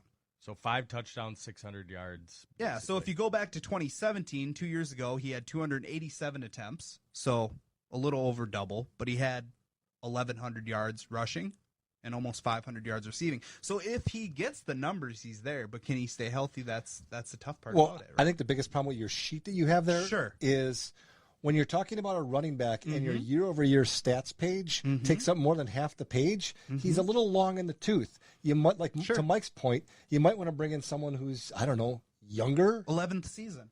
11th season. Yep. Which means he's probably 33, 34. I don't know off the top of my head. Sure. Which is very young from a real standpoint. I'm 34. Look at Frank Gore, the infinite one. So yeah, you can't compare every old running back to. Yeah. Good God. But no, what I'm saying is they're going to utilize him a lot more as a receiver, right, out of the backfield. Yeah. Ronald Jones will take over the work color. Anthony McFarland, I think they drafted early. So I think he can be productive. I'll go on that side. I think he can be productive. Obviously, I'm not taking him in fantasy football unless I need a handcuff for Ronald Jones, which if I'm taking a handcuff for Ronald Jones, that team's in the tubes. Yes. And I better fleece somebody. Yeah. Yeah. But no, we'll see what happens. I like the pickup just because, you got this Tampa Bay Buccaneers team that is just a senior home. It's hospice for football field. You know what I mean? It's the hospice of football teams right I think they're still going to perform, though. Oh, they're still going to perform. Yeah. Well, really, when it comes to old timers, you got Shady McCoy and you got Tom Brady. And you got Gronk's only 29. Doesn't matter. Gronk, his body is built like the trouble is they're in the epicenter of the corona. And they're all of the age of where you're going to get it. They're going to ruin the NFL because the Bucs are all going to have it. And they're all out throwing the biscuit around at a junior high in the middle of Miami. Every commissioner of all the sports right now should have COVID parties. This is right now. Yeah, get it out of the way. Yeah, get it out of the way. That's Let's funny. do it at the bank. We'll host the COVID party. A college player actually reported that their college coach was saying, well, we might as well get it now so we can all have it. Yeah. 100%. That didn't go over well. With player health, it doesn't go over. Oh, they're going to be, you had it. You're fine. I was going to say, I don't want to get too political, but I don't think it's that easy to get. Your fiance spent the night with you and then didn't have it. Correct. So I don't think it's really all that easy to get. They're just handing out COVID positive tests like fucking candy on Halloween. Why not? You're positive. Fucking Oprah. Like Oprah giving out cars. All right. Bunch of bullshit. It'll be gone in November, so maybe the football November season 4th. should just wait until then to start on up. So. All right, we'll see what happens. That was the headline of the week. Thank you for the headline of the week. Beautiful. Time to get learned, Sure. motherfuckers. Here we go. Let's see. Me and Greg were already talking about this pre-show, so I can't wait to see what you have in there. Because there's some things that happened on this day in history. I had to put it in small font. Wow, lots going on. Luckily, I don't need readers. The like, Elder Scrolls over here. like GBG over there. Go ahead. Today in history, 1785, Carolyn Herschel becomes first woman to discover a comet. I love how this is history. Ooh, a comet. Put it on history. It's history, man. 1867, blacks vote for first time in a U.S. state election in South Tennessee. 1932, George Washington quarter goes into circulation. Now there's a big shortage. 1936, XI. What's that? XI, Greg. 11. The 11th Summer Olympic Games are opened by Adolf Hitler in Berlin. That's how he did it. Yeah. That's how he did it. 1941. The first Jeep is produced. Oh, yeah. 1944. Anne Frank's last diary entry. She lost it. 3 days later, she's arrested. So what happened between those 3 days? She went on a bender or what? She got lost. She's blind. Anne Frank's not. You're thinking of Helen Keller. Anne Frank was in a constant. Oh God, she was. Yeah, that's Move right. on, please. Helen Keller, the Braille. Please move on. 1953, Fidel Castro is arrested in Cuba. So we got Hitler, Castro. Keep going. Are you going to throw Anne Frank in that? Oh, no. Jesus. Move on. 1960, Aretha Franklin's first recording session. Was she R-E-S-P-C-T? Aretha, yep. Okay. Yep. Was she? I don't know. Yeah, she was. The one thing he doesn't know. R-E-S-P-C-T, Aretha's what you get from me. Mm-hmm. Yeah. 1963, Arthur Ashe becomes first African-American tennis player to be named in the U.S. Davis Cup team. Yeah. I like this next one. 1964, Dan Big Daddy Gartlitz becomes first drag racer to run the quarter mile at over 200 miles per hour. Big Daddy. Dan Big Daddy Gartlitz. He liked beer. I like how you you got your lip curling. Yeah. Gartlitz. The only thing you're missing is a big fat stogie. There you go. 1971, Richard Petty wins the Dixie 500 in Atlanta, Georgia. Petty. To become the first NASCAR driver to win $1 million in career earnings. Cheddar. That doesn't sound very manly for a NASCAR. The Dixie 500. The Winn-Dixie. Winn-Dixie. Yeah. 1973. Oh, Jesus. What? This fucking guy. 1973. Struggling ABA club Virginia Squires trades star forward Julius Erving to the New York Nets for George Carter and straight cash, homie. Julius. 1978, the Atlanta Braves trounce the Cincinnati Reds 16-4 and halt Pete Rose's National League record hitting streak at 44 games. Sure. Good old Pete. 1981, MTV premieres at 12:01 a.m. Wow. Do you know what the first video was? Yeah. The video killed the radio star. Mm-hmm. Yep. By the Buggles. Yep. I knew it, Greg. Very good. Good for I you. knew it. I'm proud of you. Thank you. The video killed the radio star. Yep. You didn't stumble over that. 1986, Grateful Dead's Jerry Garcia is released from hospital after a 3-week coma. That's great ice cream, though. No. Cherry Garcia. Jerry Garcia. Oh, Wales. 1987, Mike Tyson outpoints Tony Tucker in 12 in a heavyweight boxing unification matchup in Las Vegas. First to own all three major belts, the WBA, the WBC, and the IBF. Who was that? Not the NBC. Who was that? Tyson. Big Mike. Chief was ordering those pay-per-views on Mike, HBO. Mike Big Daddy Tyson. Think he wasn't? 1991, actress Hedy Lamarr, age 77, is arrested for shoplifting in Florida. Hedy Lamarr. Great name. This Doomed from the womb. Old grandma. What was Hedy in there, Chief? Do you know? 1993, four-time MLB All-Star Reggie Jackson is inducted into the Baseball Hall of Fame. Good for him. 1994, Baltimore shortstop Cal Ripken Jr. becomes only the second player after Lou Gehrig to appear in 2,000 consecutive MLB games. Iron Man. That is phenomenal. That's called no load management. That's called cocaine. No Rona. 1996, American athlete Michael Johnson wins 200 meter at the Atlanta Olympics in world record 19.32 seconds to become the first man to complete the 200 meter and 400 meter double. How far is a meter, Greg? About 3 feet. In centimeters. I don't know. A couple 13, 14 blocks? How many nickels can you put together to make a meter? Fuck you, man. 1996. M2, MTV's second TV channel, is launched. So apparently they like to do it on the same day. Why not? Why not? Anniversaries. It's a big day. 1996, George R.R. Martin publishes the epic fantasy novel A Game of Thrones. The first in his series, A Song of Ice and Fire. So 96, the book comes out. Sure. And like 20 years later, the show. Yeah. Nice. This is what you guys were waiting for. 2007, the I-35W Mississippi River Bridge spanning the Mississippi River in Minneapolis, Minnesota, which is where we're at, collapsed during the evening rush hour. What a trip. Yeah. I was on it that day. Really? Yeah. Crossed over it. Crossed over it that day. Me and Dale's. Nice. Yep. That's still not the one I was thinking of. That was Greg's. Yeah, that's the one. Yep. All right. 2014, Indiana Pacers NBA superstar Paul George suffers a gruesome compound fracture of his lower right leg in a Team USA scrimmage. Yeah, it was icky. What were you thinking about? Corey Stringer died on this day. Oh, wow. R.I.P. Why wasn't that in my sight? Progress, not perfection. Good job, Mike. That's all I got. That was awesome. You know, I've done much better. A lot of interesting stuff going on. There was, like I said, little fun. First of the month. History is something. I can't wait until we have shows where we can talk about COVID began on this day. COVID was no longer prevalent on this day.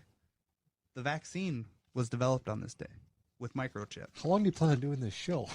A couple 13, 14 years. I'll do this till I die in the seat, Greg. I'm going to die with the mic in front of my face. With the way you eat, that could be any day now. Fuck off, Greg. You eat more calories than I eat in a day. Yeah, but I can afford to. All right, let's get to some ranting and raving. You hear this fucking guy? He can. Get out of here, Greg. All right, Mike, bring it. Step off. My rent's going to be on fucking Greg. Go ahead. Rip it. All right. Rip it. So I did have a rant typed up. Sure you did. Throw it out the door. Uh-oh. He's going off script, folks. This is never good. Good luck. All right. So yesterday I'm scrolling, and I see an article come out of this guy who's trying to get a petition signed for Minnie and Paulie. So for our viewers and our listeners, Minnie and Paulie was a Minnesota Twins logo. Came out back when the Twins moved from Washington. It's a couple of white fellas shaking hands over the Mississippi River. Yeah. So his petition is to darken one of the white fellas, make him a little blacker. And, I've had just about enough of all the changes and bullshit happening in America. You know, part of the reason America's great is because of the history, and whether it's good or bad or indifferent, you know, the fact that we're tearing statues down and changing names, you know, the only way for history not to repeat itself is to learn about it. You know, and all America's doing right now is sweeping shit under the rug. They're hiding from it. You know, these statues of, you know, Christopher Columbus, you know how he founded America? He fucking stole it from Native Americans. Right. Oh, but we can't talk about that because we just hurt somebody's fucking feelings. You know, all these participation awards and transgender bathroom signs and bullshit. Yeah, you like that, Matt? I knew he was going to throw it in there. It's bullshit. They just want to change everything. How about we just do what God wanted us to do and live how we were born? There's adversity in life, and that's how people grow and learn and get better. You know, we were made different. Some people were made with micro penises. Some people were made with horse cocks. You know, some people were born midgets. Some people were born giants. Greg? You know, people were born as men and women. Let's just all keep it the same. We don't need to change every single thing out there. I'm surprised the lesbian community hasn't come out and said, why aren't they two lesbians? They're, you know, fondling each other's titties over the Mississippi River. Not everything needs to change, Twist Nation. Some things can just stay the same. Holy shit. Okay, so if Mike's rant was about keeping history and learning from history, I've never been more proud of you in my entire life. Yeah. However, he kind of went off on the deep end. I did. That rant was sponsored by Mike Reeves. You can find him on Twitter at Twist Host Mike. Holy shit. All right, so my rant. Well, this guy got big shoes to fill. So what my rant is based on is going to be on opting out. I also had a different rant, but I'm going to do that. So a bunch of NFL players, not a lot of them are even relevant or prevalent. What's the difference between relevant and prevalent, Greg? Relevant is something in the now. Prevalent is pretty much same shit, different shovel. Okay. So basically, opting out, right? So you're opting out of this season because your mom's got cancer, or you got a new baby at home, or this, and the other. Or you're a vagina. Basically. And not even. You're not even that lucky. So basically, what's going on is you're opting out and you're still getting like $150K to not do anything this season, which is a crock of shit, right? Because if my job tells me I have to come back to work, I have to come back to work. I don't have the benefits of quitting and then collecting unemployment. Sure. I have to be fired. Right. Which your union, that doesn't happen. Thank God. But the big aspect of it is it's a bunch of shit because these guys that are opting out to stay at home because their mom has cancer, they're not quarantining. They're not going into their doomsday prepper freaking dungeon and hanging out at home and never leaving the house and never going to do anything. They're going out and about. They're probably still going to the strip club, Lou Williams. They're probably going and doing whatever they want and carrying on with their life, but they simply don't want to take part in this season. Because they know that they can cash out. Now I guarantee that ain't cashing out. That's not cashing out was owed $8 million. I understand that, but you're still getting $150K. Now that's probably not enough to pay your mortgage. I understand that. They load that at the strip club. Right, real quick. But the whole thing is, I'm blow. Easy. Not just the titties. Yeah, that's the drugs. That's real drug money. But the big thing to recognize is that these guys are fucking opting out simply because they're what? They know that they're not going to play? Or is it the Patriots' way of opting out to tank? Oh, they are. Which they have their 7 players opted out of their team. Yeah, they're cheaters. It's been proven. Well, what team doesn't cheat? Show me a team that doesn't cheat. I'll show you a team that has won a championship. Vikings. Well, first of all, you're all opt nothing. The problem with it is that you are on a roster, and then you have a roster like 90, 100, however many people right now. If you were one of those borderline guys, I'd opt out right now. Collect your 150, collect your 350, whatever it is, depending on your... But there are... Sure, you know you're going to lose your job anyway. But there are guys like Damian Williams opted out. He still would have played this year. He would have made millions of dollars this year. I don't know what his contract is. He still would have made millions. The thing with Damian is they just brought in Clyde Edwards-Helaire. Yeah, I get that. And he knows he's on the outside looking in. So he's like, you know what, I'll take this one. I want to opt out. You have a player like Michael Pierce, though, who's going to get that 300 because he has underlying conditions. Sure. Dildo up his ass. But you are just as vulnerable going out and about. Going to get groceries at the grocery store. Putting gas in your tank at the gas station. Bullshit. Okay. And I'm selfish because I'm a fantasy football participant. So, all right. Yeah, I've yet to get it. Yeah, I'm surprised. All right. My rant is... All right, Matt, you're over. Yeah, go ahead. I'm done. We had an uncomfortable silence. I ramble. Fuck it, Greg. Go ahead, Greg. All right. Let's get fired up. Yeah. There are three types of people in this world when it comes to the wearing of masks. Greg, Matt, and Mike. That's what I said in the card. Right here. So there's the type of people, let's just call them Matt. Yeah. Okay, so there's a group of people who feel that everyone on this planet should be wearing a mask at all times, 24 hours a day, 7 days a week, and if you take your mask off for 5 seconds, you are responsible for the plague that is engulfing the world. Judas. Then there's the type of people who feel that it is invasion of your personal rights and your civil liberties by even implying that you should wear a mask. These are the people who are now forming Facebook groups and petitioning at state capitals saying that I have the right to not wear a mask. And then there's people like me. I don't give a shit. If I want to walk into a building and they say wear a mask, I have one in my pocket. If I walk into a place and they say, you don't have to wear a mask, you know what? I spent $4,000 on my braces. I have a kick-ass beard. I won't wear a mask because I'm going to show that stuff off.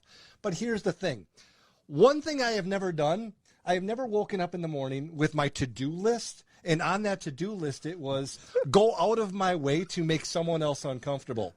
If I walk into someone's house and they say, hey, could you take off your shoes? I'm going to take off my shoes. If I walk into someone's house and they say, you know what, leave your shoes on, I don't care. I'm going to leave my shoes on. When in Rome, I don't care enough to be that passionate about whether or not I wear a mask. I don't understand why everyone's so disheveled about it. I went to visit my grandma, 90 years old, 2 weeks ago. I was told that in order to pick her up, I had to wear a mask. More than happy to. You know what? I'm going to tell you a quick story. Why don't you tell me a quick story? So, Buddy and I went out to eat, and the servers, they have to wear a mask, right? Sure. So she looked good. She had a nice butt. We were commenting on it, and the trouble with these masks is we got done eating. I went back in my car. I parked facing, we sat outside on the patio. So as soon as we left, there was nobody else on the patio. So she took the mask off. Biggest schnoz I've ever seen in my life. So the fact that these masks, they're hiding shit, and I don't like it. I want to see who you are. I want to look you in your eye and know what you got. And this is the moneymaker, man. I ain't trying to hide this. I'm trying to show the people. Oh my god. So yeah, it threw me off. I didn't like it. The fact that I spent 45 minutes envisioning something that was a elephant schnoz. Maybe that's just a big character defect of yours then. Maybe you just need to realize that it's about what's on the inside, not on the outs. I'll go on the inside. Giggity. Swing. All right, good shit. Wow. On to the next one. Your rank got hijacked. Sorry for your luck. That was good, though. I like it. I like the shoes off. Oh, sure, I'll take my shoes off. Yeah, it really put into perspective something for Mike, so he can think about this now next time we go out to eat, which will be right after this. Yeah, we're going to Handsome Hog. You're a what? I just thought we have a waitress something like, ma'am, can you take off your mask because, well, Mike needs to envision you for the next 12 to 18 hours.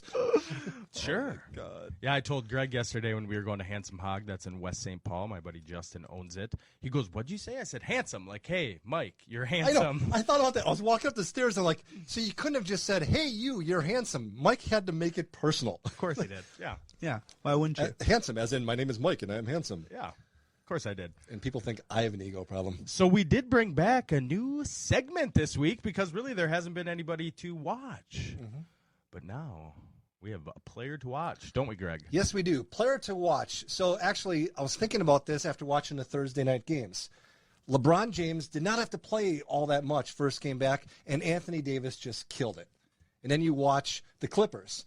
You got Kyrie and you got Paul George. Mm. So my player to watch. Rewind. My player to watch this week. Kyrie. What I said? Did I say Kyrie? You did. Oh, Kawhi. I'm sorry. Kawhi. You got it. Kawhi. You got it. Good correction. Okay. Thank you. My player to watch, Chris Middleton from the Bucks, because if the Bucks are going to be any bit competitive, they need someone else to play with Giannis. Michael Redd. Yeah, Michael Redd. And right now, Eric Bledsoe's still being quarantined from having the Rona. Yeah. So I had to watch him last night. You know what? I wasn't all that impressed with Chris Middleton. I was more impressed with the Lopez brothers, not only for one, looking like the caveman from the Geico commercials and the other one being bald. Each one has 6 blocks. But seriously, someone's got to step up, and it better be Chris Middleton if the Bucks want to compete with whoever comes out of the West. I'm glad you're starting to realize now that with your Bucks, you see that it is a pillar, Giannis, and then what? Well, that's just it. Someone has to step up, but yet, knock that pillar out. Kawhi last year didn't exactly have a number 2 that, jumped off, that's showing up on every All-Star lineup. Yeah, Pascal Siakam. Yeah, but Pascal Siakam is not exactly, you wouldn't put him in the top 10. You can also take a team, Kawhi, LeBron, can throw a team on their back and lead them where LeBron Giannis James, can't. Yeah. Well, yeah, that's just it. So right. who's gonna be the Anthony Davis like Thursday night when LeBron going in the fourth quarter at 9 points. They don't have it. Yeah. So but can he step up? He still has time. They got 7 more games. They paid him like he's the number 2, and from a marketability standpoint, he just looks like an ugly hog, not a handsome one. Handsome hog. You can't market that, man. No, but I was talking to Benz about it yesterday. I'm like, who's that fuck on the Bucks? Michael Redd? I'm like, that's the old guy. Yeah. That's the old slanger. Nope, Chris Middleton. All right, the so player to watch. Chris Middleton. Good job, Greg. All right. Way to deep dive out of your comfort zone and really, get out of the Wisconsin area and really look for something. I'm kidding. I threw him this ball. You were actually the one who encouraged me to do it. You know what? Yeah. All right. Now what? It's the bet of the week. Oh, my favorite part. Go ahead and go over the standings. So the standings right now at the leadership is Ben's at 3-3, and I finally caught back up 2-4. Yeah, tied with GBG over there, who's also 2-4. So I got mine written down. So I'll start. Go ahead. My lock is in the NHL. Wow. Yeah. That's a dump game. The Pittsburgh Penguins are going to defeat the Montreal Canadiens. God, that's tough, bud. And I'm going with my Pelicans again. I'm hoping Zion can get some more playing time, upsetting the Grizzlies. God, they're not favored to win that game. The Pelicans? Yeah. No, they have a horrible record. Against the Grizzlies? Yeah. Grizzlies only one game out of the playoffs. Good for you. Good for you. Yeah, I'll go next. Okay. So my lock is going to be the Colorado Rockies defeating the San Diego Padres today. Oh, see, I love it when you do. Mine is the 1st and the 3rd of August. Yeah, I'm going all today because that's my day off. So Rockies defeating the Padres today. Yep. Love their old school uniforms.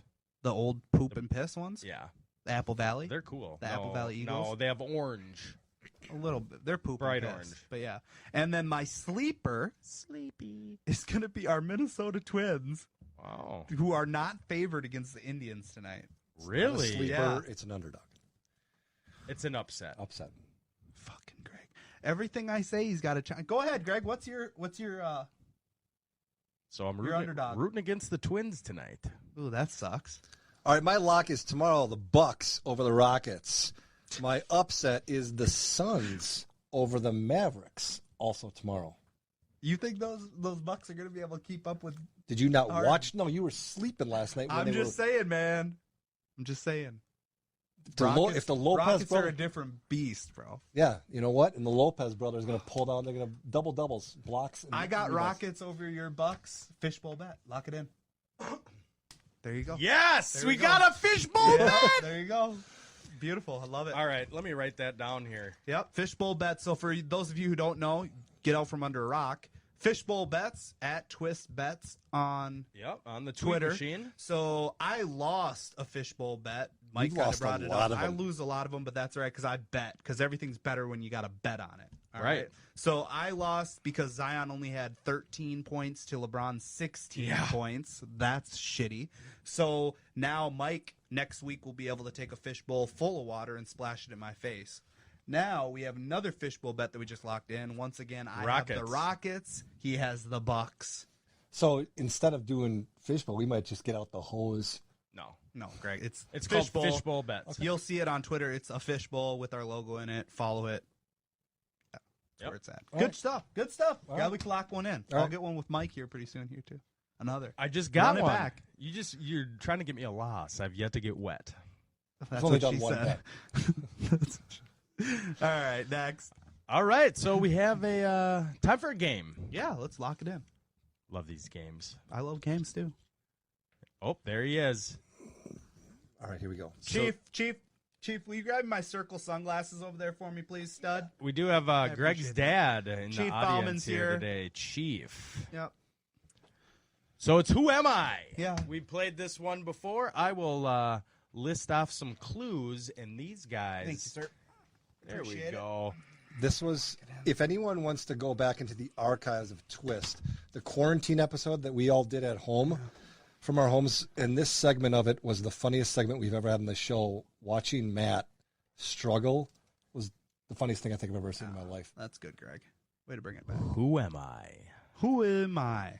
Movie edition. Oh, God. Iconic film characters. Here we go. Number 1. I'm a hotshot Minneapolis lawyer who loses a big case and gets caught drinking and driving. For my punishment, I'm sentenced to coach a hockey team full of Matt? misfit kids that don't stand a chance. Matt? Emilio Estevez. Iconic film characters. Coach Bombay. There you go. I'll give you his real name. Yeah, these are... I get ripped on for that. I don't want the name of the actor. Emilio! I want the name Gordon Bombay. And I was like, Emilio! Ben takes a 1-0 lead. Let's go. Question number 2.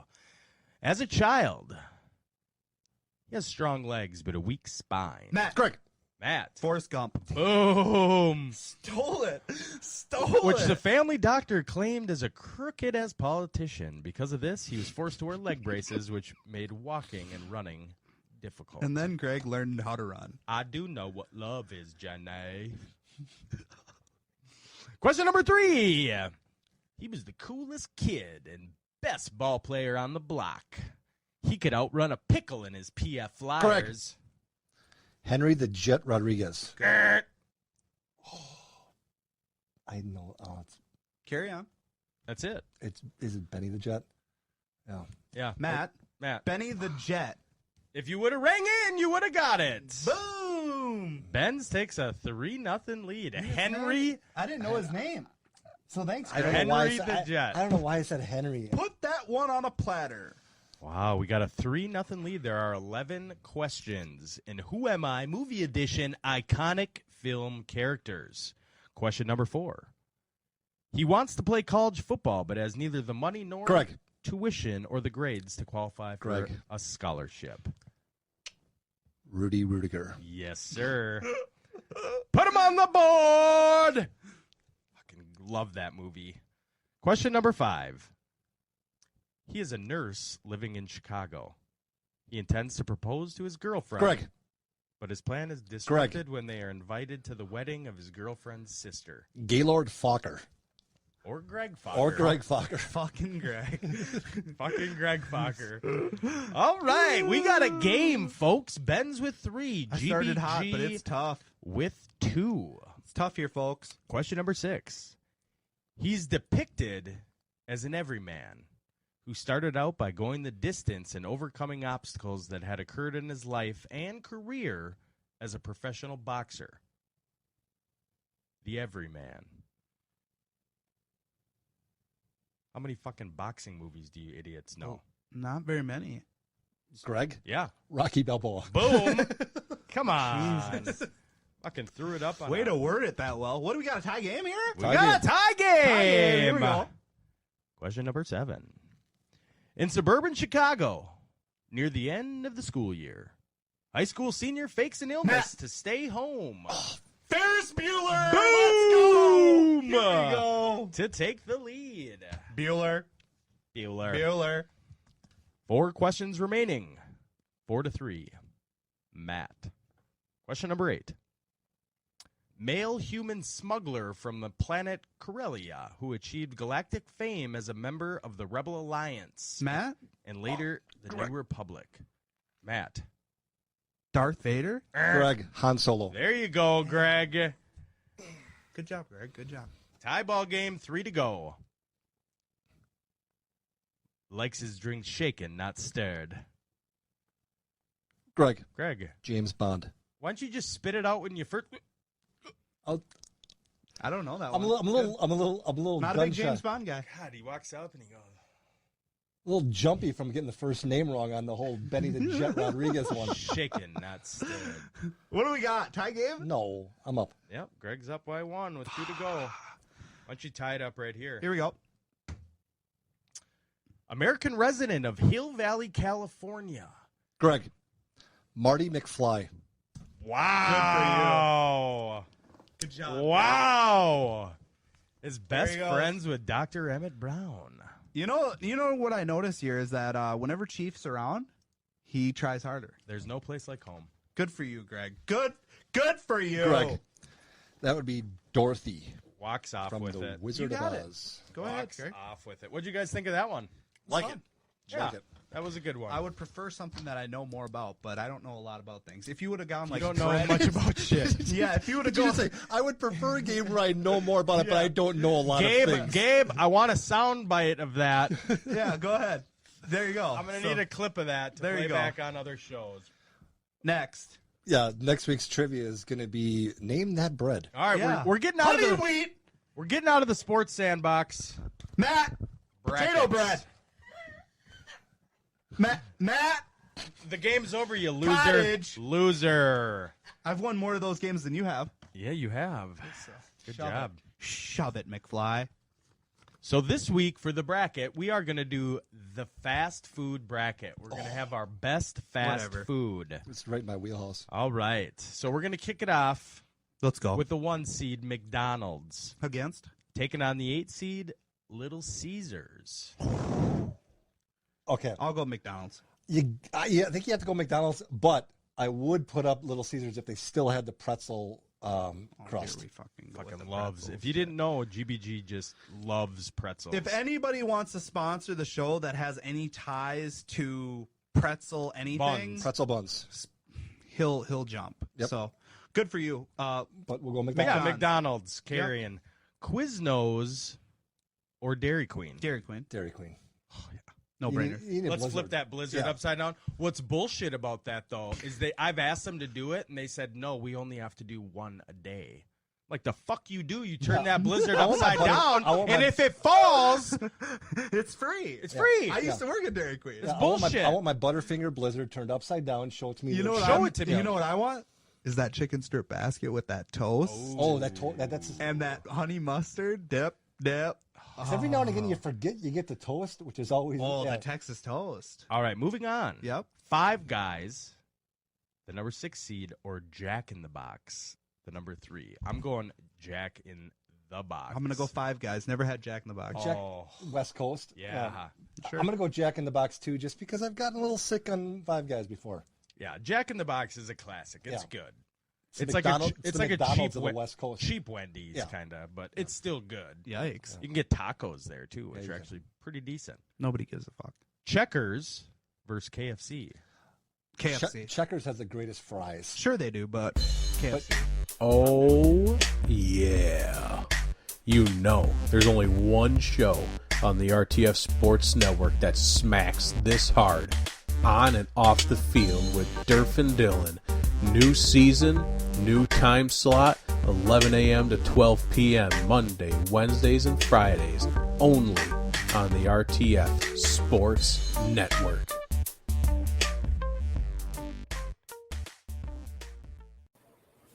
Hey, RTF Sports Network fanatics, this is Matt Benz with Benzies Bit. If you like power rankings and off-the-wall fantasy football breakdowns, make sure to tune in at 2 p.m. Eastern on Fridays. I'll make sure to give you a Midwest take on current events in the vast sports universe. Once again, that's Benzies Bit, 2 p.m. Eastern every Friday on RTF Sports Network. Hey, what's going on, everybody? It's Durf from On and Off the Field with Durf and Dylan on the RTF Sports Network. And if you're looking for the best NFL podcast that gives you the on-the-field news as well as off-the-field issues, then make sure to catch On and Off the Field on Mondays, Wednesdays, and Fridays from 11 a.m. to 12 p.m. Eastern Standard Time. And if you're looking for more information about the show, head on over to onandoffthefield.com. In times of need, this is what most insurance sounds like. Thank you for holding. What's your policy number? But when you have coverage from AAA, you've got insurance with 3 A's. And that sounds like this. Thank you for calling AAA. Is everyone okay? So does your insurance sound like insurance? Or does it sound like insurance with AAA?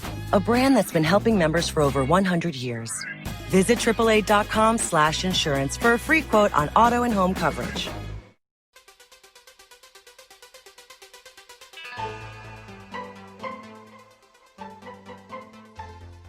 What's up, Conroe? Welcome to a brand new edition of Nerd Thug Sports, coming right at you at 104.5, 106.1, the sister stations, and we're streaming worldwide at IRLoneStar.com. As always, feel free to check out Facebook.com/NerdThugRadio. That's the mothership, and that's where all of that magic happens. All that magic. All that magic. That sounds like yeah, I like. Sounds like Disney. Do do do do. I don't know what that was. That was like our intro, like elevator doors open noise. Coming at, we're doing this still quarantine style. So little brother Nico in the bunker under the ocean, and me coming at you, Corey DLG. How you doing, man? I mean, I'm still alive in my bunker. Have you died of the plague yet? Everyone's a zombie, but we all seem kinder now. We just travel together. Really, it was a bonding exercise. Have you watched any of the greatest television show ever created by man? BoJack? No, I'm kidding. The Midnight Gospel yet? No, you said nice things. I need to watch. It's on Netflix, right? Yeah. I guess it's the next thing I'm going to check out. It's the Midnight Gospel. I might put that on tonight while I'm working on stuff. It's real cool. Okay, all right. I'll have to take a look at this here. The only reason I mean you really mentioned that is because you're talking about zombies, and that's like the first episode. Okay.